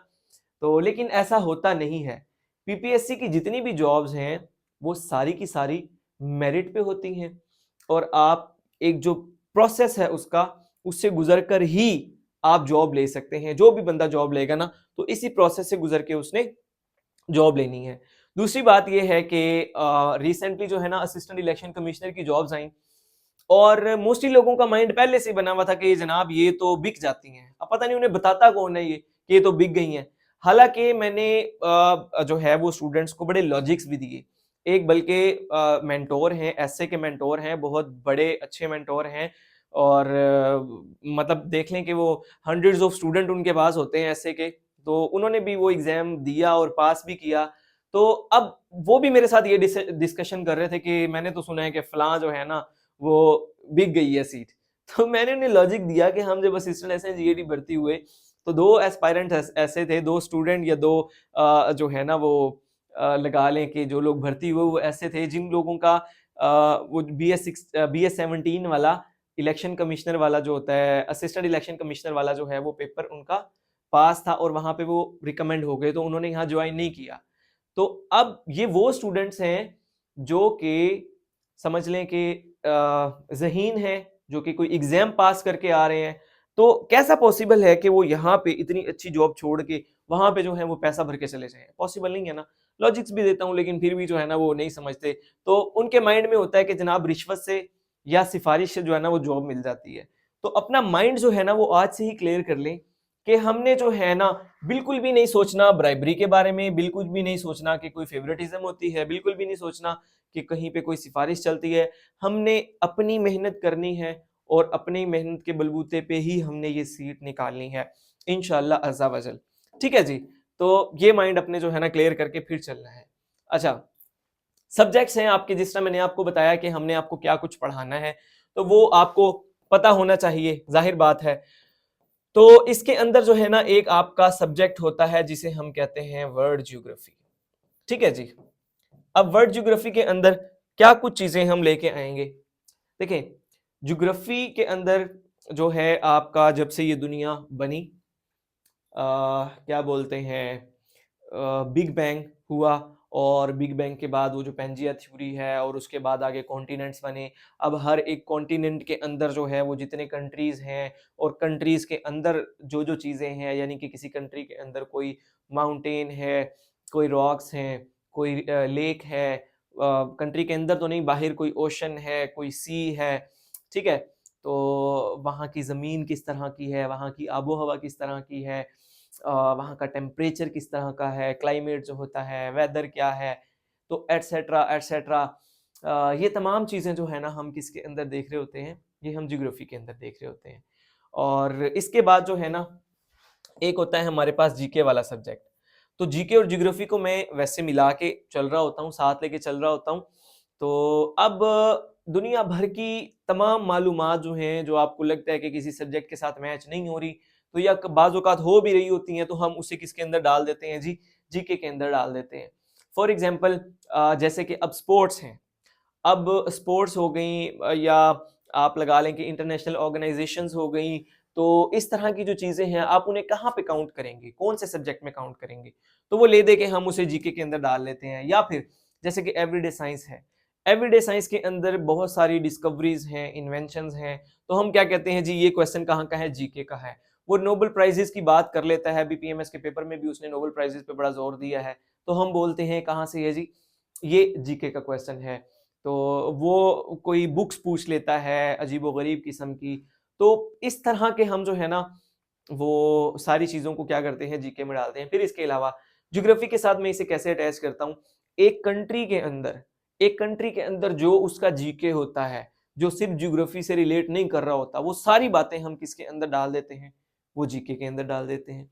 तो इस तरह हम आपको जीके करवाते हैं। उसके अलावा हमारे पास होता है जी कंप्यूटर। ठीक है जी, कंप्यूटर का क्या होता है कि कंप्यूटर की हिस्ट्री देखनी है सबसे पहले, कैसे बना, उसकी ओरिजिनल असल हालत, मतलब स्टार्ट में क्या थी, फादर उसका कौन है, उसको फिर हम लेके आते हैं जिस जिस तरह उसके अंदर इनोवेशन आ रही होती हैं, उसकी टाइप्स देखते हैं और उसकी जनरेशंस देखते हैं। और इसके अलावा जो है फिर सॉफ्टवेयर होता है, हार्डवेयर होता है, उससे रिलेटेड जितनी भी चीज़ें होती हैं वो सारी हमने देखनी होती हैं। फिर एमएस ऑफिस जो है आपका, उसके ऊपर काफ़ी ज़ोर देना होता है। एमएस ऑफिस के अंदर खास तौर पे एमएस वर्ड के ऊपर ज़्यादा ज़ोर देना होता है। अभी आजकल वो मुश्किल क्वेश्चन बना रहा है, तो एक्सेल और पावर पॉइंट को भी जो है ना वो किसी न किसी तरीके से ज़्यादा इंक्लूड कर लेता है। तो ये सारी चीज़ें हमने देखनी होती हैं। विंडोज़ क्या होती है, इंफॉर्मेशन टेक्नोलॉजी क्या है, आर्टिफिशियल इंटेलिजेंस के कुछ क्वेश्चन, जीपीएस ये वो, तो ये तमाम चीज़ें हमने किसके अंदर जो है आपकी कंप्यूटर के अंदर कवर करनी होती हैं। उसके बाद जो है ना हम देखते हैं आपका एक सब्जेक्ट होता है, कौन सा, आपका एक सब्जेक्ट होता है पाकिस्तान स्टडीज। ठीक है जी, आपकी जो पाकिस्तान स्टडीज है, पाकिस्तान अफेयर्स लगा लें, इससे इंडो पाक हिस्ट्री लगा लें, तो ये सारे जो है ना वो समझ लें कि एक ही सब्जेक्ट के मुख्तलिफ नाम हैं। इसको हम कवर करते हैं कैसे, जो आपका है ना क्या बोलते हैं, मोहिंजोदाड़ो से लेके यानी कि सिंध की वादी के अंदर जो कदीम तहजीबें मौजूद थीं, वहां से लेके हम स्टार्ट करते हैं और लेके आते हैं एंड तक, यानी कि अभी जो 2026 चल रहा है यहाँ तक। इसके अलावा जो है ना पाकिस्तान की जो जियोग्राफी होती है, तो उसके भी काफ़ी सारे क्वेश्चन आपके बाजुकात बन रहे होते हैं। पाकिस्तान की जियोग्राफी से मुराद वही तमाम बातें जो मैंने पहले वर्ड के बारे में बताई, यानी कि कहीं पे कितने माउंटेन है, माउंटेन रेंजेस का नाम क्या है, पीक कौन सी है, लेक्स कौन सी है, लेक्स कहाँ है, रिवर कौन से हैं, कहाँ से स्टार्ट होते हैं, कहाँ से चलते हैं, उनकी ख़ास बात क्या है, और डेजर्ट्स कौन से हैं। तो ये तमाम चीज़ें जो है ना पाकिस्तान की ज्योग्राफी के अंदर आ जाते हैं। ठीक है, इसके बाद हम जो है ना देखते हैं एक सब्जेक्ट होता है हमारा एवरीडे साइंस। ठीक है जी, कौन सा, एवरीडे साइंस। एवरीडे साइंस एक तो होता है, मैंने आपको बताया, जो वन पेपर पीएमएस के अलावा जो होता है, पीएमएस के अंदर तो उसने 7 टॉपिक यहाँ से दिए होते हैं, उसने यहीं से फिजिकल साइंसेस दी होती हैं, यहीं से उसने बायोलॉजिकल साइंसेस, यहीं से एनवायरमेंटल साइंसेस दी होती हैं, उसने यहीं से फूड साइंसेस दी होता है, यहीं से उसने जो है वो मैथमेटिक्स दी होती है, यहीं से उसने कंप्यूटर साइंस दी होती है। तो ये चीजें जो सारी, और जो जनरल वाला पोर्शन होता है उसमें से भी ज्यादातर ईडीएस से बन रहा होता है। वैसे जो है ना ईडीएस का ज्यादा पेपर नहीं आता, 5 से 7 नंबर का पेपर आता है ईडीएस का, तो इसके अकॉर्डिंग ही इसके ऊपर इतना फोकस देना होता है कि बहुत ज्यादा इसके ऊपर फोकस भी नहीं देना होता। तो इसके अंदर क्या, यानी कि जो समझ लें कि वर्ल्ड ज्योग्राफी की हमने कुछ चीजें की, तो वैसे कुछ लोग उसको भी जो है ना वो ऐड करते हैं इसी के अंदर। ठीक है, जैसे कि एटमॉस्फेयर है, हाइड्रोस्फेयर है, लिथोस्फेयर है, वो तमाम चीजें वो कहते हैं कि एवरीडे साइंस का पार्ट है। इसी तरह जो मैंने आपको कुछ चीजें भी बताई वो भी। तो इसके अलावा जो है आपने बेसिक बायोलॉजी करनी होती है, जिसके अंदर आपका जो है वो नर्वी सिस्टम आ जाता है आपका, और आपका जो ह्यूमन पार्ट्स होते हैं, ठीक है, उनका जो वर्क्स होता है डिफरेंट बॉडी का, तो वो तमाम चीज़ें आ जाती हैं। और इसके अलावा जो है मतलब छोटे मोटे टॉपिक इस तरह जो है डिफरेंट टॉपिक्स, जैसे कि सेल्स क्या होते हैं, और न्यूक्लियस क्या होता है उनका, वगैरह वगैरह, वो टॉपिक जो है ना वो इनके अंदर आ जाते हैं बायोलॉजिकल साइंसेस के अंदर। ठीक है, और इसके अलावा आपकी होती है केमिस्ट्री होती है, केमिस्ट्री की भी जो बेसिक्स हैं तो वो सारी इसके अंदर आ जाती हैं। फिजिक्स है, उसकी जो बेसिक्स हैं, छोटी छोटी डेफिनेशंस होती हैं।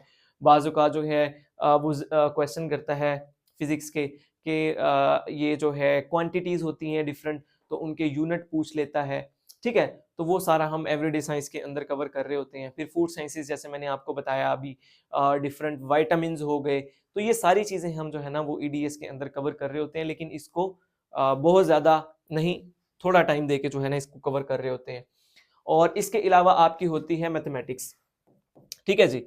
मैथमेटिक्स जो होती है ना आपकी, उसके कुछ टॉपिक्स हैं, मैथमेटिक्स के कुछ, ये सब्जेक्ट्स वाला है, उसके कुछ टॉपिक्स होते हैं और वो ही आपने बस कवर करने होते हैं, बेसिक टॉपिक होते हैं। तो अक्सर जो है ना वहीं से पेपर आ जाता है, बहुत ही शाज़ो नाज़िर होता है कि वो उससे हटकर कोई टॉपिक्स दे या कोई मुश्किल इस तरह के टॉपिक्स दे जो कि हर बंदा ना कर सके, ठीक है। वरना अदरवाइज वो इस तरह के टॉपिक्स ही देता है जो आर्ट्स वाले स्टूडेंट भी कर लें, जो साइंसेस वाले स्टूडेंट्स भी कर लें, जिसको करने का टाइम भी कम हो। यानी कि अगर आपका 100 मार्क्स का पेपर 90 मिनट्स में आपने करना है, तो आपको सिर्फ इतना बड़ा एमसीक्यूज देता है वो कि 1 मिनट के अंदर वो हो जाए, इतना नहीं देता कि 5-5 मिनट आपको लग जाए। तो इसके भी कुछ टॉपिक्स हैं, जैसे कि आपका परसेंटेज होता है, रेशियो होता है, प्रोपोर्शन होता है, इसके बाद टाइम एंड डेट वाले होते हैं, कुछ एज वाले होते हैं, आपका अलजबरा होता है, आपका ज्योमेट्री होता है, फिर ट्रिग्नोमेट्री होता है, ठीक है। तो प्रॉफिट लॉस होता है, सेल परचेज वाले होते हैं, और ट्रेन्स वाले कुछ क्वेश्चंस होते हैं। तो गिने चुने जो है ना वही इसके टॉपिक्स हैं। तो वो सारे के सारे हमने क्या करने होते हैं जी, वो मैथमेटिक्स के अंदर कवर करने होते हैं। इसके बाद जो है ना आपका इंग्लिश देखते हैं अगर, तो इंग्लिश के अंदर जो है ना हमने कवर करना होता है जो मेन पार्ट, वो ग्रामर का कवर करना होता है, क्योंकि जो वोकेबलरी होती है वो आपने खुद याद करनी होती है। तो ग्रामर के अंदर भी आपके जो तमाम पार्ट्स ऑफ स्पीच होते हैं, आपके टेंसेस होते हैं, आपके एक्टिव पैसिव होते हैं, आपके डायरेक्ट इनडायरेक्ट होते हैं, आपके टैग क्वेश्चन होते हैं, ठीक है। और इस तर्ज के और भी जितने टॉपिक है ना ग्रामर को लेके, तो वो सारे के सारे हम छोटे मोटे जितने भी हैं वो उसके अंदर, कंडीशनल सेंटेंसेस होते हैं जैसे, वो हम उसके अंदर कवर कर लेते हैं। फिर उर्दू है, तो इसी तरह उर्दू की जो ग्रामर है वो हमने टोटल कवर करनी होती है। इस्म, फेल, हर्फ क्या होते हैं, उनकी अक़साम देखनी होती है, ठीक है जी। और इसके बाद आपकी इस्लामियात जो है, इस्लामियात का हमने क्या करना होता है, स्टार्ट करना होता है कि आप सल्लल्लाहु अलैहि वसल्लम की विलादत से पहले अबराहा से समझ लें कि स्टार्ट करना होता है जी। यमन से वो आ रहा था, आमुल फील, और फिर आप सल्लल्लाहु अलैहि वसल्लम की विलादत होती है, और करते करते जब हम आपको आप सल्लल्लाहु अलैहि वसल्लम की नबूवत तक आ जाते हैं, फिर नबूवत से आप सल्लल्लाहु अलैहि वसल्लम की हिजरत तक आ जाते हैं, ठीक है जी। तो फिर हिजरत से ऑनवर्ड वाला जो पीरियड होता है वो स्टार्ट हो जाता है, खिलाफत राशिदा आ जाती हैं, फिर डिफरेंट जो डायनास्टीज़ हैं मुस्लिम्स, वो देखते हैं, और जो आपके क्या बोलते हैं हदीस के बारे में हम पढ़ते होते हैं कि कौन कौन सी हैं, और जो क्या बोलते हैं, जो अहादीस लिखते हैं, जो मुहद्दिस होते हैं, ठीक है, उनके बारे में हम पढ़ते हैं। फिर नमाज, रोज़ा, हज, ज़कात, ये जितनी चीज़ें हैं, ये टॉपिक्स हमने कवर करने होते हैं, जो बेसिक छोटे-छोटे होते हैं ना, तो उन तमाम चीज़ों को हमने क्या करना होता है जी, साथ लेके चलना होता है। और एक आपका सब्जेक्ट रह गया, कौन-सा जी? करंट अफ़ेयर्स का आपका सब्जेक्ट रह गया। करंट अफ़ेयर में ये है कि जो इम्पोर्टेंट एमसीक्यूज़ ऑलरेडी पीपीएससी के अंदर आ चुके हुए हैं, हमने उसकी लिस्ट बनाई होती है, हम उसे अपडेट करते रहते हैं और अपडेट करके अपने स्टूडेंट्स को दे देते हैं। एक तो ये चीज़ है। दूसरा ये है कि हमने एफपीएससी की भी साथ-साथ तैयारी करवानी होती है, ज़ाहिर बात है। तो एफपीएससी के लिए हमारे पास डिटेल्ड जो है ना वो होते हैं एमसीक्यूज़ इनके मंथ वाइज़। तो वो लेकिन काफ़ी ज़्यादा हो जाते हैं, वो फिर जिसने वो 20 मार्क्स का करंट अफ़ेयर करना होता है, तो वो उस लिहाज से उसको फिर वो करने पड़ते हैं। अदरवाइज़ जो है ना वो शॉर्ट करंट अफ़ेयर्स, यानी कि ख़ास तौर पे जो इम्पोर्टेंट हेड ऑफ स्टेट्स होते हैं या इंटरनेशनल गवर्नमेंट ऑर्गेनाइज़ेशंस होती हैं, उसके हेड्स होते हैं, तो उन्हें हमने जो है ना वो करना होता है। या कुछ चेंजेज़ हो रही होती हैं जो मौजूदा, ठीक है? उनको हमने बस कवर करना होता है। तो लेकिन वो हम ज़रा शॉर्ट नोट बनाते हैं, और आपको बताया दूसरे जो हैं, जो एफपीएससी के लिए प्रॉपर आपने करने होते हैं, तो वो काफ़ी लंबे एक नोट्स होते हैं, तो वो आपको प्रिपेयर करने होते हैं। तो ये जनाब-ए-आली हमारे होते हैं 10 सब्जेक्ट्स जो आपने कवर करने होते हैं, पीपीएससी के लिए और एफपीएससी के लिए, दोनों के लिए। ठीक है जी? जैसे कि स्टार्ट में हमने बताया कि एडीआईबी, एडीएफआईए सब की तैयारी हो रही है। तो एडीएफआईए का जो है ना एक एक्ट है, वो ऑलरेडी मैंने पढ़ाया हुआ है, मेरे चैनल पे पड़ा हुआ है। तो वो कोई 20 मिनट का है सिर्फ़, तो वो वहाँ से भी आप कर सकते हैं अगर एफआईए की आप कहते हैं कि ए टू ज़ी हमने प्रिपरेशन करनी है। वैसे जब जॉब्स अनाउंस हो जाएंगी, पेपर करीब होगा, तो मैं दोबारा से भी जो है उन्हें फिर से डाल दूंगा एक्ट बना के, तो तब भी आप कवर कर सकते हैं। तो ये तमाम चीज़ें हैं जो आपने वन पेपर के अंदर कवर करनी होती हैं और जो हमने आपको कवर करवानी है। ठीक है जी। तो होप सो आपका ये वाला सारा जो है ना पोर्शन मैंने क्लियर कर दिया है कि हमने इसके अंदर क्या क्या पढ़ना है। अच्छा, अब अगली चीज़ ये है कि हमारे लेक्चर्स होते हैं, तो वैसे तो मैं वाइट बोर्ड पे ही करवाता हूँ पहले, लेकिन अभी मैंने सोचा है कि इंटरेक्टिव बोर्ड के ऊपर करवाता हूँ। इंटरेक्टिव बोर्ड के ऊपर ना कुछ मतलब प्रॉब्लम्स भी होती हैं। फॉर एग्जांपल यहाँ पे राइटिंग एक तो अच्छी नहीं आती मेरी, व्हाइट बोर्ड पे आप लोगों ने देखा होगा जो मेरे डेमो लेक्चर्स हैं, वहाँ पे अच्छी आ जाती है। और दूसरा जो है एक तो ये इशू है, दूसरा ये है कि जब इंटरेक्टिव बोर्ड के ऊपर पढ़ाना है तो जाहिर है कोई ना कोई स्लाइड्स टाइप भी हमने बनानी है, जिस तरह ये मैंने ऊपर बनाए ना, आप लोगों ने देखें, ये देखें, ये हर एक स्लाइड मैंने यहाँ पे बनाई हुई है और डिफरेंट ये स्लाइड्स चल रही हैं। तो अब मैं ना वैसे बजाते खुद इस चीज़ के हक में नहीं हूँ स्टार्ट से ना, कि कुछ स्टूडेंट्स भी हैं जिनके ये ख्यालात होते हैं कि सर ये तो आप स्लाइड्स चला रहे हैं, तो देख के पढ़ा रहे हैं। हालांकि मेरा ख्याल है 1 घंटे का अभी मैं बोल चुका हूँ, और 1 घंटे में जो अल्फाज हैं टोटल देख लें आप, 4, 8, 9, और ये कुल मिला के जो आपके हैं ना वो 40-50 अल्फाज मैंने यहाँ पे लिखे होंगे। ठीक है, तो लेकिन बात ये हो जाती है कि सर आप तो स्लाइड चलाते हैं, तो बेटा वो मैंने हल फिर यही निकाला है कि मैं सिर्फ ऐसे जो मेन टॉपिक होता है ना ऊपर, वो याद दहानी के लिए कि आज मैंने ये पढ़ाना है, या उसकी कुछ इमेजेस वो इसके साथ रख दी और बाकी जो है वो इसके ऊपर पढ़ा दिया। वरना स्टूडेंट के माइंड में ये होता है कि जनाब हमने स्लाइड से नहीं पढ़ना। कई होते हैं, मतलब कुछ मेंटोर्स होते हैं वो वैसे ही वो क्या बोलते हैं उसको, टैब के ऊपर या लैपटॉप के ऊपर जो है ना वो पढ़ा रहे होते हैं, सिर्फ आपको स्क्रीन शो हो रही होती है, बाकी टीचर शो नहीं होता, तो वो उस पे पढ़ा रहे होते हैं। बहुत सारे स्टूडेंट हैं जो कि उस तरह नहीं पढ़ते, वो कहते हैं कि सर हमने तो व्हाइट बोर्ड के ऊपर इस तरह पढ़ना है। तो यही मैंने फिर इसका अभी तो छोटा सा हल देखा है। और एक और चीज़ ये है कि कुछ एस्पायरेंट्स हैं जो कि लाइव पढ़ना चाह रहे हैं, तो लाइव के लिए अभी तक हमने स्टार्ट किया नहीं है, लेकिन अभी मुझे रिसेंट भी कुछ स्टूडेंट्स ने कहा कि सर अगर आप लाइव करवाएंगे तो ही हम एडमिशन लेंगे, अदरवाइज नहीं लेंगे। तो इस बात पे मैं सोचने पे मजबूर हुआ कि करना चाहिए, लेकिन ये हमने वैसे पहले एक तजर्बा इसका किया हुआ है प्रैक्टिकल। तो उसमें होता ये है कि जो पहली दूसरी क्लास होती है उसमें काफ़ी सारे स्टूडेंट होते हैं, फिर जो आपकी तीसरी चौथी पाँचवीं क्लास होती है आप देखते हैं कि बच्चे ही नहीं बैठे हुए। अगर आपसे 100 बच्चों ने एडमिशन लिया, आप देखते हैं 8-10 बच्चे बैठे हुए हैं, पढ़ाने का दिल भी नहीं करता फिर उस लिहाज से ना। तो फिर जो है वॉइस क्वालिटी का, पिक्चर क्वालिटी का, ये वाले इश्यूज भी आ रहे होते हैं साथ साथ, तो इसलिए हम जो है ना वो नहीं करवाते, लेकिन इन फ्यूचर इसके ऊपर भी हम गौर कर रहे हैं, तो ये भी हम जो है ना वो फिर करवाएंगे। लेकिन अभी के लिए यही है कि आपको रिकॉर्डेड लेक्चर ही, ये वाला लेक्चर भी मैं अभी रिकॉर्ड कर रहा हूँ, कोई 2:30 बज रहे हैं रात के, तो अभी मैं रिकॉर्ड कर रहा हूँ, तो कल तक जो है ये फिर अपलोड होने में काफ़ी टाइम लगता है, तो कल तक इंशाल्लाह आप लोगों को मिल जाएगा। अच्छा, अभी मैं टाइम देखता हूँ पहले कितना आपका लेक्चर हो गया होगा। अच्छा जी, तो तकरीबन जो है ना आप लोगों का 1 घंटा आपकी ओरिएंटेशन क्लास में गुजर चुका है। तो अभी जो आपका टाइम है क्लास का, हम उसमें क्या करेंगे जी, आपका जो फर्स्ट लेक्चर है ज्योग्राफी का, हम उसे उसके अंदर डिस्कस करेंगे। ठीक है जी? तो उसे हम जनाबे अली डिस्कस करेंगे। देखें, ज्योग्राफी हमने स्टार्ट करनी है, और ज्योग्राफी के जो इंपॉर्टेंट एमसीक्यूज हैं जो आपसे पेपर में पूछे जाते हैं या पूछे जा चुके हैं, उन तक पहुंचने के लिए अगर हमें जो है ना एक रिलेशन बनाना पड़े, चीजों को आपस में कनेक्ट करना पड़े, तो हमें समझने में आसानी हो जाएगी। ठीक है, तो ज्योग्राफी जो है उसका जो स्टार्ट है, जो भी चीज ज्योग्राफी में आप पढ़ेंगे ना तो देखेंगे आप यहीं से स्टार्ट होगी। कहां से स्टार्ट होगी जी? यूनिवर्स से। ठीक है, तो सबसे पहले हम क्या कर रहे हैं जी, हम आपका फर्स्ट लेक्चर कर रहे हैं, और वो लेक्चर कौन सा है जी? वो लेक्चर है जी आपका, स्टार्ट हुआ हमारा सब्जेक्ट जियोग्राफी। ठीक हो गया जी। और इस जियोग्राफी के अंदर हमारा जो फर्स्ट डेफिनेशन मैं आपको करवा रहा हूं वो क्या है जी? वो आपकी है, चलिए इसी से करता हूं, वो आपकी है यूनिवर्स। ठीक हो गया जी, यूनिवर्स। यूनिवर्स क्या है अगर सिर्फ इसकी डेफिनेशन आ जाए, तो यूनिवर्स कहते हैं totality of all matters and energy is called universe. ठीक है जी, तो इसको हम लिख लेते हैं यहां पे ताकि आपको याद रहे, आसानी रहे, आप भी इसको नोट कर लें। क्या है जी?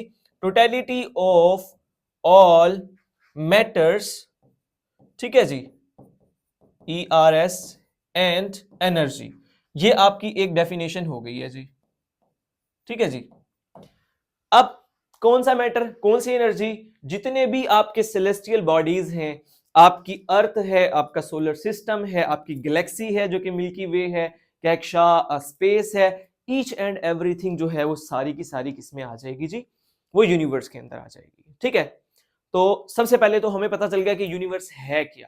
ठीक है, अभी हमने ये भी देखना है कि बनी कैसी और क्या क्या चीजें इसके अंदर होती हैं, वो सारी चीजें हमने इसके अंदर देखनी है। यूनिवर्स क्लियर हो गया। अब एक छोटी सी डेफिनेशन है, पहले हम वो करते हैं, वो है एस्ट्रोनॉमी। क्या है जी? यहां पे लिखता हूं मैं, ये है ASTRONOMY, एस्ट्रोनॉमी।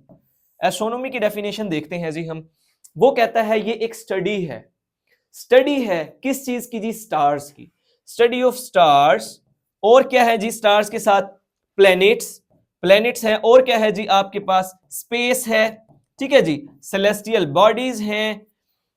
इन चीजों को हम क्या कहते हैं? इनकी जो स्टडी है, स्टडी लिख दिया ना मैंने, चलें स्टडी आप इसमें ऐड कर ले खुद से, इनकी स्टडी को कहते हैं हम जी एस्ट्रोनॉमी। क्लियर हो गया?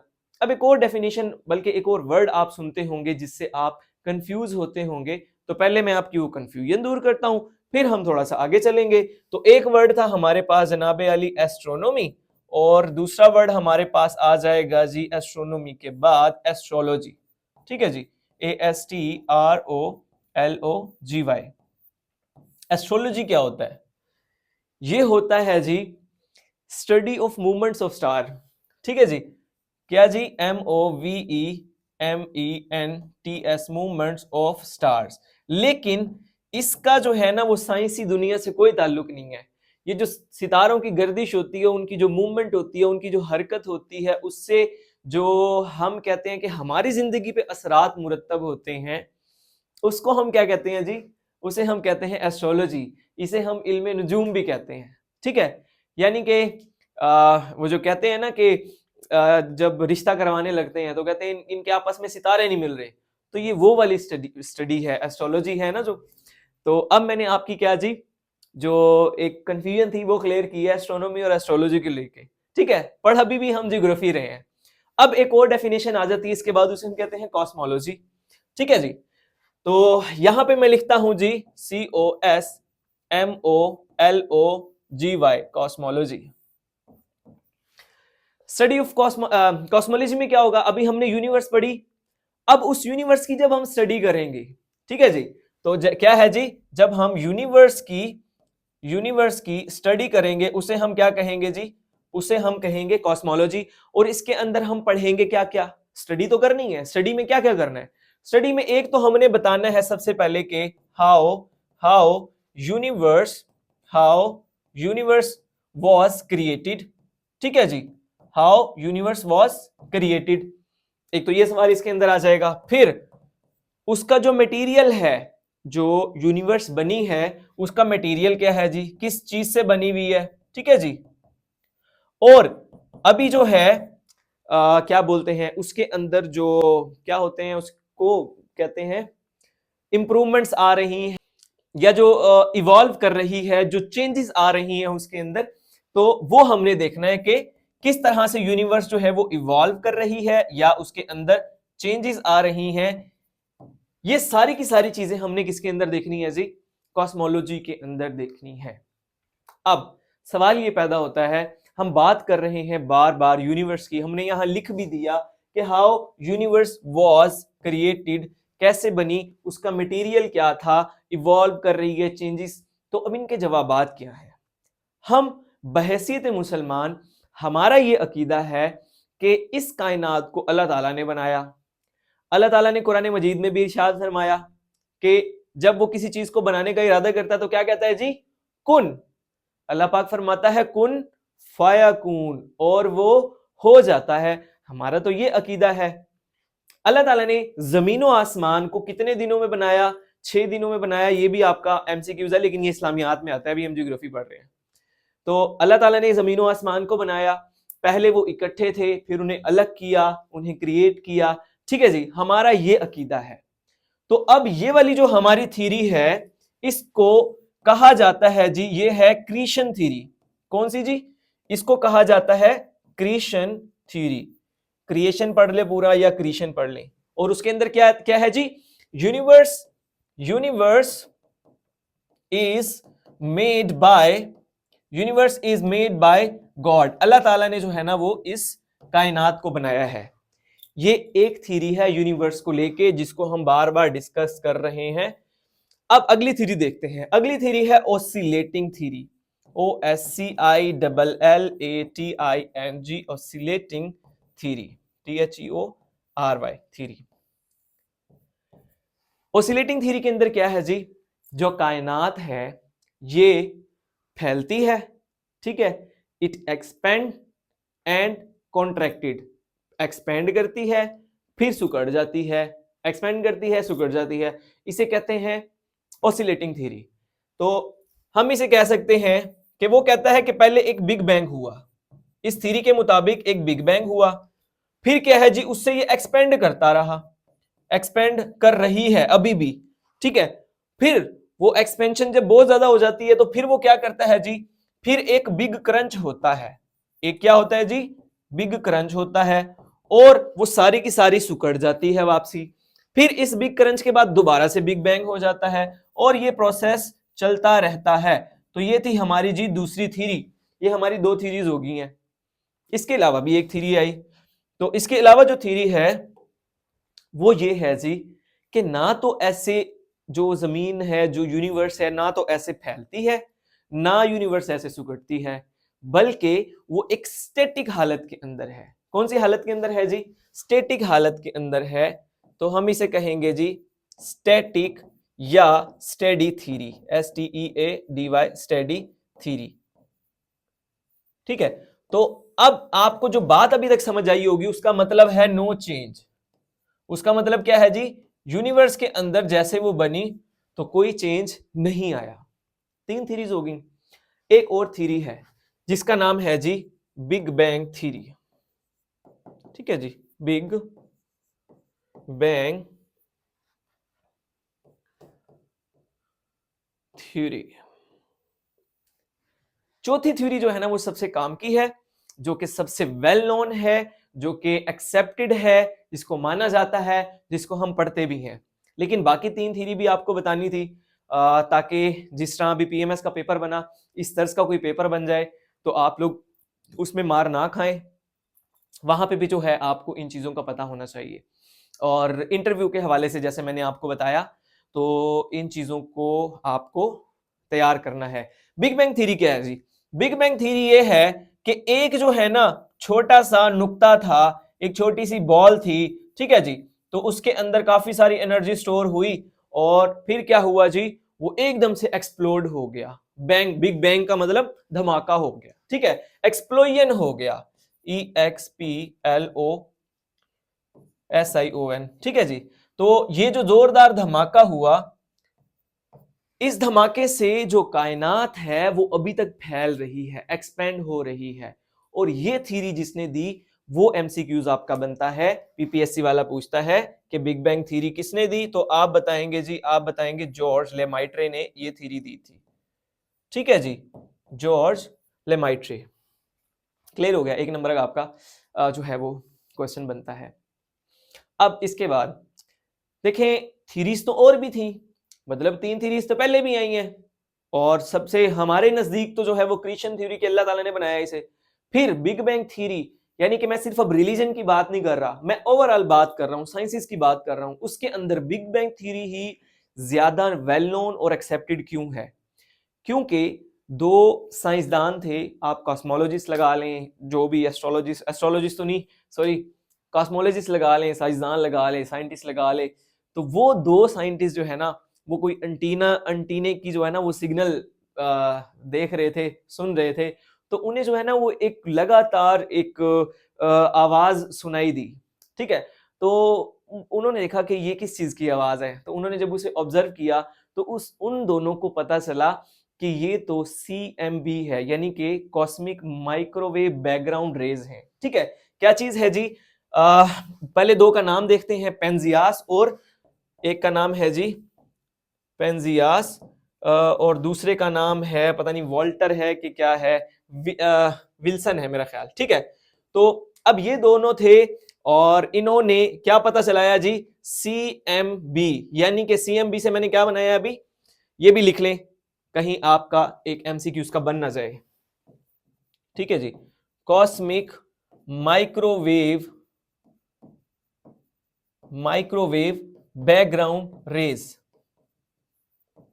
ठीक है जी, बैकग्राउंड रेज, तो ये वाली रेज जो है ना उनको सुनाई दी और इससे उन्हें पता चला कि जो बिग बैंग हुआ था उससे जो रोशनी निकली थी, उस रोशनी की शुआएं जो हैं ये उनकी आवाज है जो अभी तक इस खला के अंदर है और रहेगी। तो यहां से जो है ये जो CMB रेज हैं इसको डिस्कवर करने पे उन दोनों को, पेंजियास और जो दूसरा है क्या नाम है उसका, विल्सन, उनको फिजिक्स का नोबेल प्राइज दिया गया। कब दिया गया जी, 1978 के अंदर, लिख ले 1978 के अंदर नोबेल प्राइज दिया गया। ठीक है जी, फिजिक्स का, किस चीज का जी, फिजिक्स का। उन दोनों को नाम तो पहले मैंने लिख दिया आपको, पूछेंगे किस डिस्कवरी पे, तो इस डिस्कवरी पे। तो मैं ये भी बता रहा हूं आपको, जिस तरह PMS का था तो इस तरह के जब होते हैं ना तो तब ऐसे सवाल वो करता है आपसे।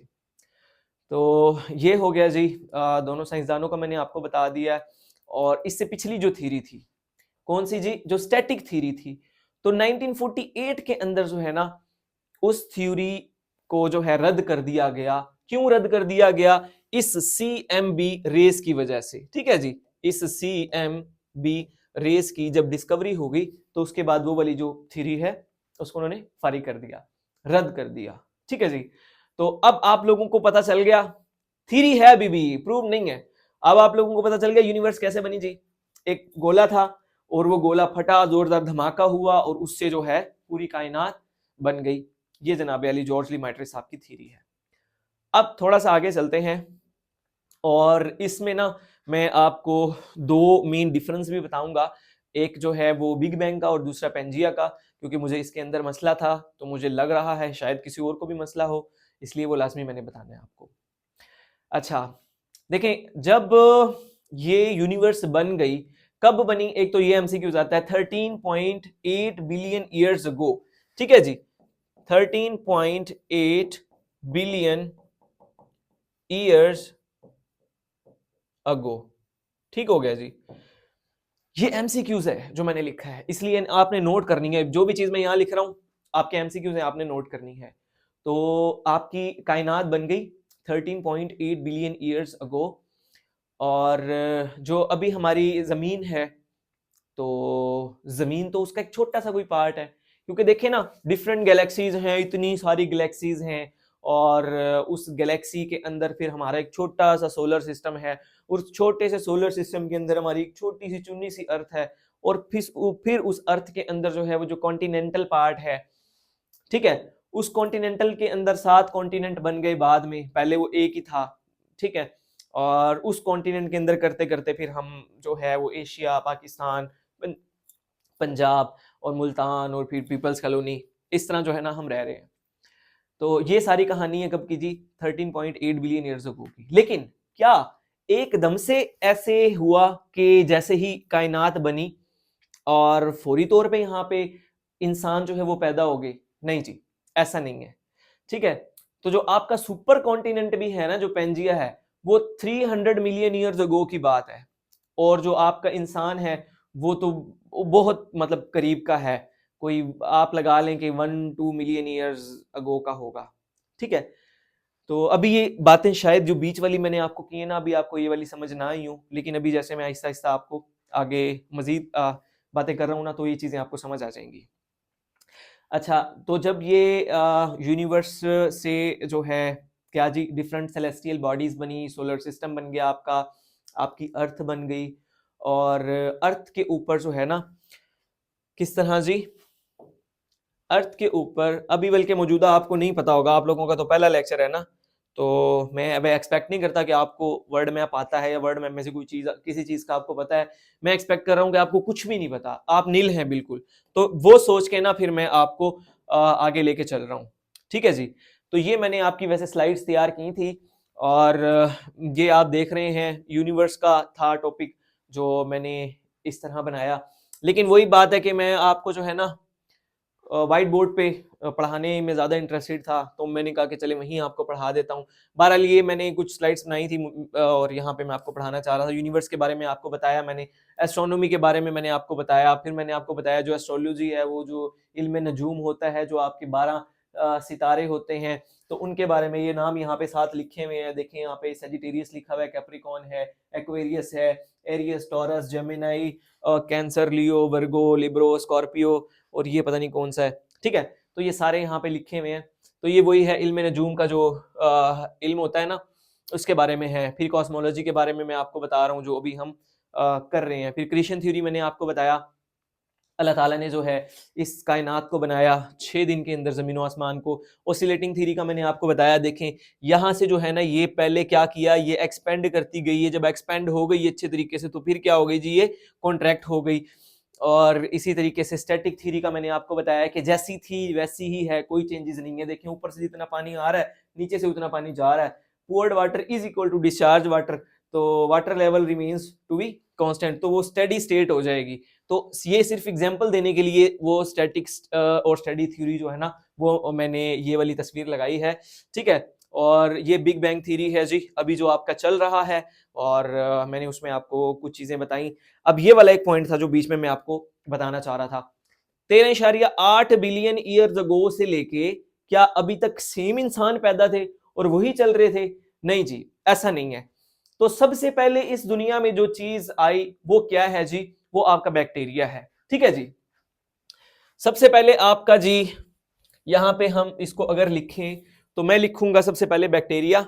ठीक है जी, अब जरा छोटा कर लेता हूं क्योंकि हमें जो है ना वो ज्यादा मटेरियल चाहिए। बैक्टीरिया है, उसके बाद हमारे पास आया जी एलजी आई। ठीक है जी, ALGAE, यही स्पेलिंग होते हैं ना। एलजी है, उसके बाद हमारे पास फंजाई है। ठीक है जी, उसके बाद हमारे पास फंजाई है। फिर हमारे पास प्लांट्स हैं। ठीक है जी, प्लांट्स हैं, और प्लांट्स के बाद हमारे पास इनवर्टिब्रेट हैं। ठीक है जी, कौन है? इनवर्टिब्रेट्स हैं। यहाँ पे भी ना ये चीजें साथ साथ लिखी हुई हैं। प्लांट्स हो गया, इनवर्टिब्रेट्स हो गया, और उसके बाद फिशेस हैं, एम्फीबियंस हैं। ठीक है जी, फिशेस आ गई। फिर एम्फीबियंस, PHIBIONS, एम्फीबियंस हो गया। और मुझे याद करने दे, रेप्टाइल्स हैं। ठीक है जी, रेप्टाइल्स हैं। उसके बाद आपके पास बर्ड्स हैं। ठीक है जी, बर्ड्स हैं। फिर आपके पास मैमल्स हैं। ठीक है जी, और आपके पास ह्यूमन। ठीक है, वैसे ये मैमल के अंदर ही आ जाता है ह्यूमन भी। तो ये मैंने 1 2 3 4 5 6 7 8 9 10 11 चीजें मैंने ये लिखी हैं। तो बीच में शायद कोई एक आधी और भी चीज हो, लेकिन वो प्रोसेस इसी तरह का है कुछ, कि सबसे पहले जो है ना वो बैक्टीरिया बना। बैक्टीरिया जो है ना वो क्या होते हैं? वो यूकैरियोट्स होते हैं। ठीक है, यो, इसके स्पेलिंग भी मुझे नहीं आ रहे क्या होगा, जो नहीं बल्कि ये प्रोकैरियोट्स होते हैं, PRO, प्रोकैरियोट्स होते हैं। यानी इनके अंदर जो है ना वो न्यूक्लियस नहीं होता। उसके बाद जो है ना एलजी आए। एलजी का क्या काम है जी? एलजी वो थे जो सूरज से रोशनी लेके अपनी खुराक खुद बनाते थे, जैसे कि वो जो समुद्रों में काई वगैरह लगी होती है, तो ये क्रिएट हुआ। उसके बाद फंजाई। फंजाई क्या है जी? गली सड़ी चीजों के ऊपर आते हैं और ये अपनी खुराक खुद तैयार नहीं कर सकते, ये उनसे लेते हैं।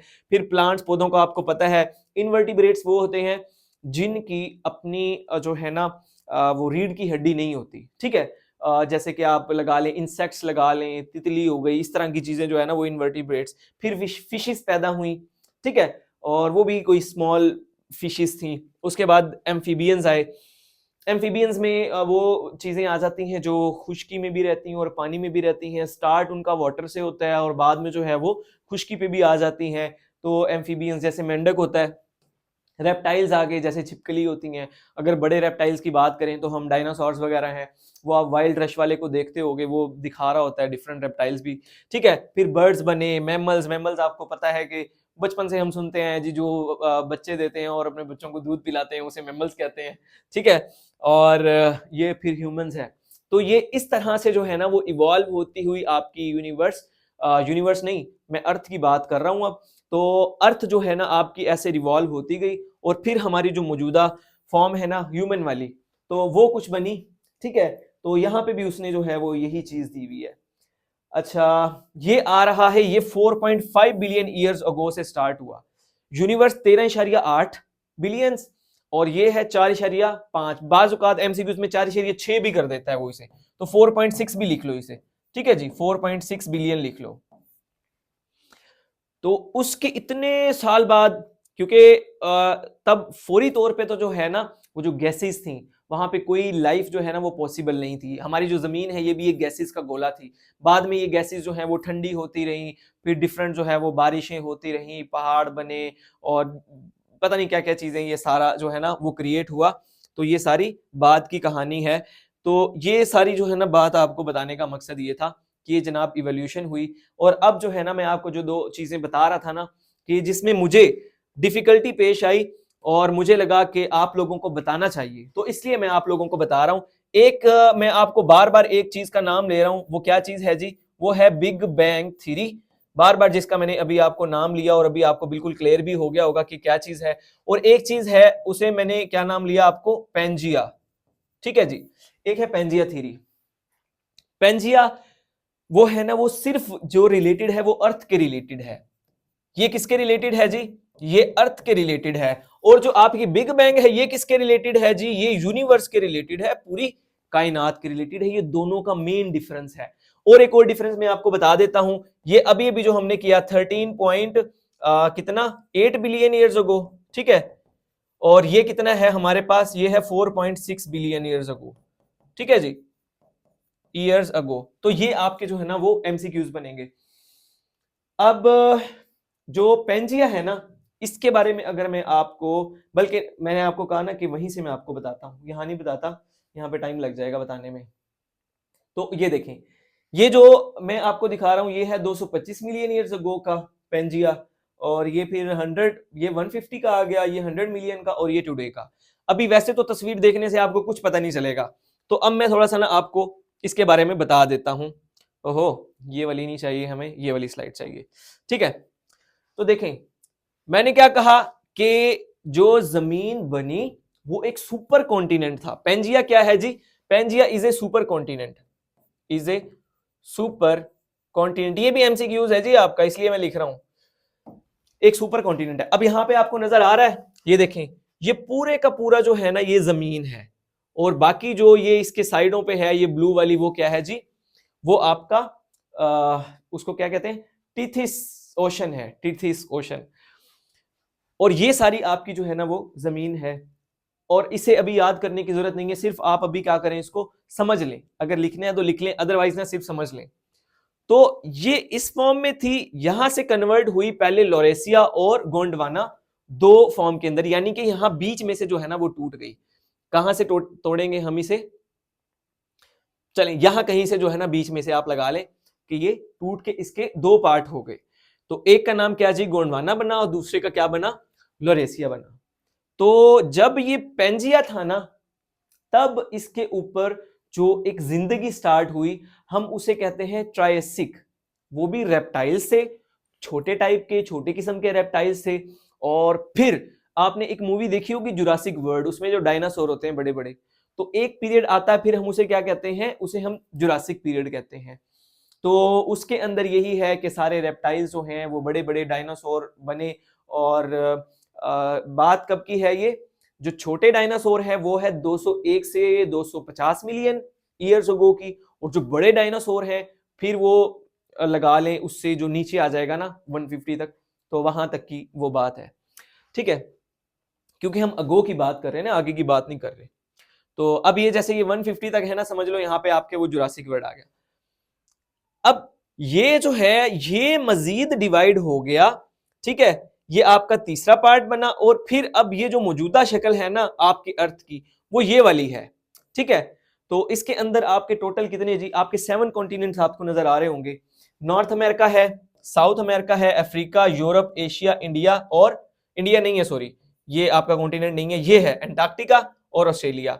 इंडिया तो जो है ना वैसे अलग था, घूम रहा है, ये देखे यहां से ये घूम के गया था ये ऊपर, ये वाली कहानी है, चले मैं आपको फिर बाद में बताऊंगा। तो अभी तक सिर्फ मैंने आपको ये बताना था कि एक सुपर कॉन्टिनेंट था जिसे हमने क्या नाम दिया, पेंजिया। उसके 2 टुकड़े हुए, फिर थोड़ा सा मजीद टुकड़े होते होते फिर उसके कितने जी, मौजूदा जो 7 कॉन्टिनेंट हैं हमारे वो बने हुए हैं। लेकिन जो प्लेट्स है ना, प्लेट्स इसकी ज्यादा हैं, कोई कमोबेश 18 प्लेट्स बनती हैं। ठीक है, 18 या 16 प्लेट्स बनेंगी ये, वो भी मैं आपको जो है ना वो करवाऊंगा। और एक एमसीक्यूज आता है, मुझे बंदे का नाम भूल गया, बहरहाल वो पूछता है कि जो कॉन्टिनेंटल ड्रिफ्ट थ्योरी है उसके अकॉर्डिंग जो है वो कितनी वो प्लेट्स हैं, तो वो भी कोई 36 बनती हैं।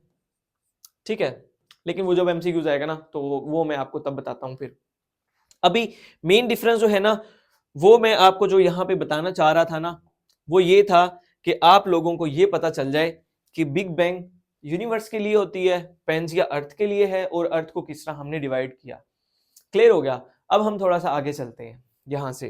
ठीक है, एक और स्लाइड हमारे पास यहाँ पे है जी पेंजिया के बाद वाली, और वो है किसके बारे में, वो है ब्लैक होल के बारे में। जो ब्लैक होल है ना ये सबसे ज्यादा स्ट्रेंजेस्ट एंड डेडली थिंग है। ठीक है जी, यहां पे लिख लें कि ये है जी आपके पास स्ट्रेंजेस्ट एंड डेडली है। क्यों? ये जो ब्लैक होल है ना, यहां पे जो भी चीज जाएगी, चाहे वो लाइट है, वो यहां से वापस नहीं आएगी। तो इसकी जो ग्रेविटेशन की फोर्स है ना वो इतनी ज्यादा है कि ये उस चीज को वापस नहीं आने देती। समझ लें कि जिस तरह एक वैक्यूम होता है ना, तो ये उस तर्ज का है। लेकिन ये ऐसा वैक्यूम नहीं है कि दूर से चीज को खींच ले, ये चीज को तभी खींचेगा जब वो इसके काफी करीब आ जाएगी। ठीक है, तो ये है।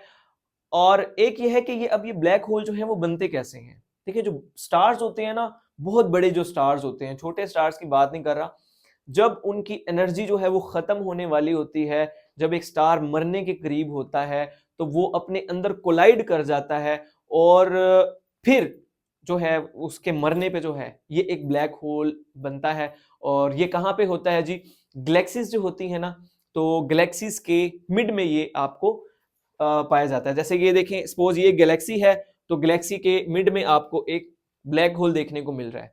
और हमारी जो गैलेक्सी है उसका एक तो एमसीक्यूज बनता है कि उसका नाम क्या है, नोट कर लें।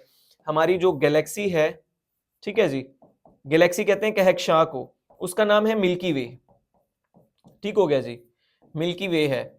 और दूसरा ये कि मिल्की वे में जो ब्लैक होल है उसका नाम क्या है ये पूछा जाता है, तो उस ब्लैक होल का नाम है सेजिटेरियस। ठीक है जी, सेजिटेरियस ए प्लस, इस तरह जो है ना ए स्टार है, तो ये उसका नाम है, ये पूछा जाता है। अब ब्लैक होल की जो थ्योरी है ये दी किसने, तो आपने एक नाम सुना होगा अल्बर्ट आइंस्टाइन का। ठीक है जी, किसका, अल्बर्ट आइंस्टाइन। तो अल्बर्ट आइंस्टाइन ने ना एक थ्योरी दी थी जिसे क्या कहते हैं, थ्योरी ऑफ रिलेटिविटी। तो उसके अंदर इसने ये नजरिया तो दे दिया था, लेकिन ये इसको देखा नहीं गया था। फिर काफी बाद में जो है एक शख्स था जिसका नाम क्या था जी, जिसका नाम था स्टीफन हॉकिंग, रिलेटिविटी, उस बंदे का नाम था स्टीफन हॉकिंग। तो स्टीफन हॉकिंग ने ना इसके ऊपर काम किया और प्रॉपर जो है ना उसने ब्लैक होल देखे। स्टीफन हॉकिंग के बारे में जो है ना एक और एमसीक्यूज भी आता है कि इसने कौन सी बुक लिखी। A brief history of time जो है ना इसकी बुक का नाम है, ये नोट कर लें, बड़ी इंपॉर्टेंट है, BRIEF brief, HISTORY history of time. और एक और जो है ना इसके बारे में एमसीक्यूज बनता है कि इसको जो बीमारी थी, आपने देखा कि वो ये जो साइंसदान था स्टीफन हॉकिंग जिसका नाम था, इसकी भी तस्वीर मुझे वहां से लेनी चाहिए थी वैसे, तो ऐसे जो है ना वो बैठा होता था चेयर के ऊपर और पलकों से जो है वो बात करता था और पलकों से ही जो है ना उसने अपनी पलक झपक झपक के किताबें लिखी। तो ये वो वाला साइंसदान है। तो इसको जो बीमारी थी ना उसका नाम था ALS। ठीक है, ALS मैंने शॉर्ट किया है, काफी लंबा सा नाम है, लेकिन जो ऑप्शंस आते हैं ना, तो PPSC के जो ऑप्शंस आते हैं वहां से आपको इजीली पता चल जाएगा कि ALS वाला जो है ना वो करेक्ट ऑप्शन है। तो ये इसका जो है ना आंसर आता क्वेश्चन आता है। स्टीफन हॉकिंग का हिस्ट्री ऑफ टाइम हो गया।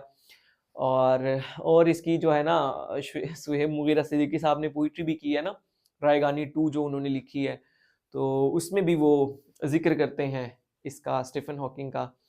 वो कुछ इस तरह कहते हैं कि तुम्हारे जाने के कुछ दिनों में हमारा हॉकिंग भी मर गया था और उसकी थ्योरी के काले गड्ढे जिन्हें हमेशा तुम्हारी आंखों में देखना था वो मेरे चेहरे पे पड़ गए हैं, मेरी आंखों में गड़ गए हैं। इस तरह का है, मुझे भी कोई एग्जैक्ट याद नहीं आ रहा। बहरहाल उन्होंने भी जो है ना इसको, हॉकिंग को अपनी पोइट्री के अंदर यूज किया।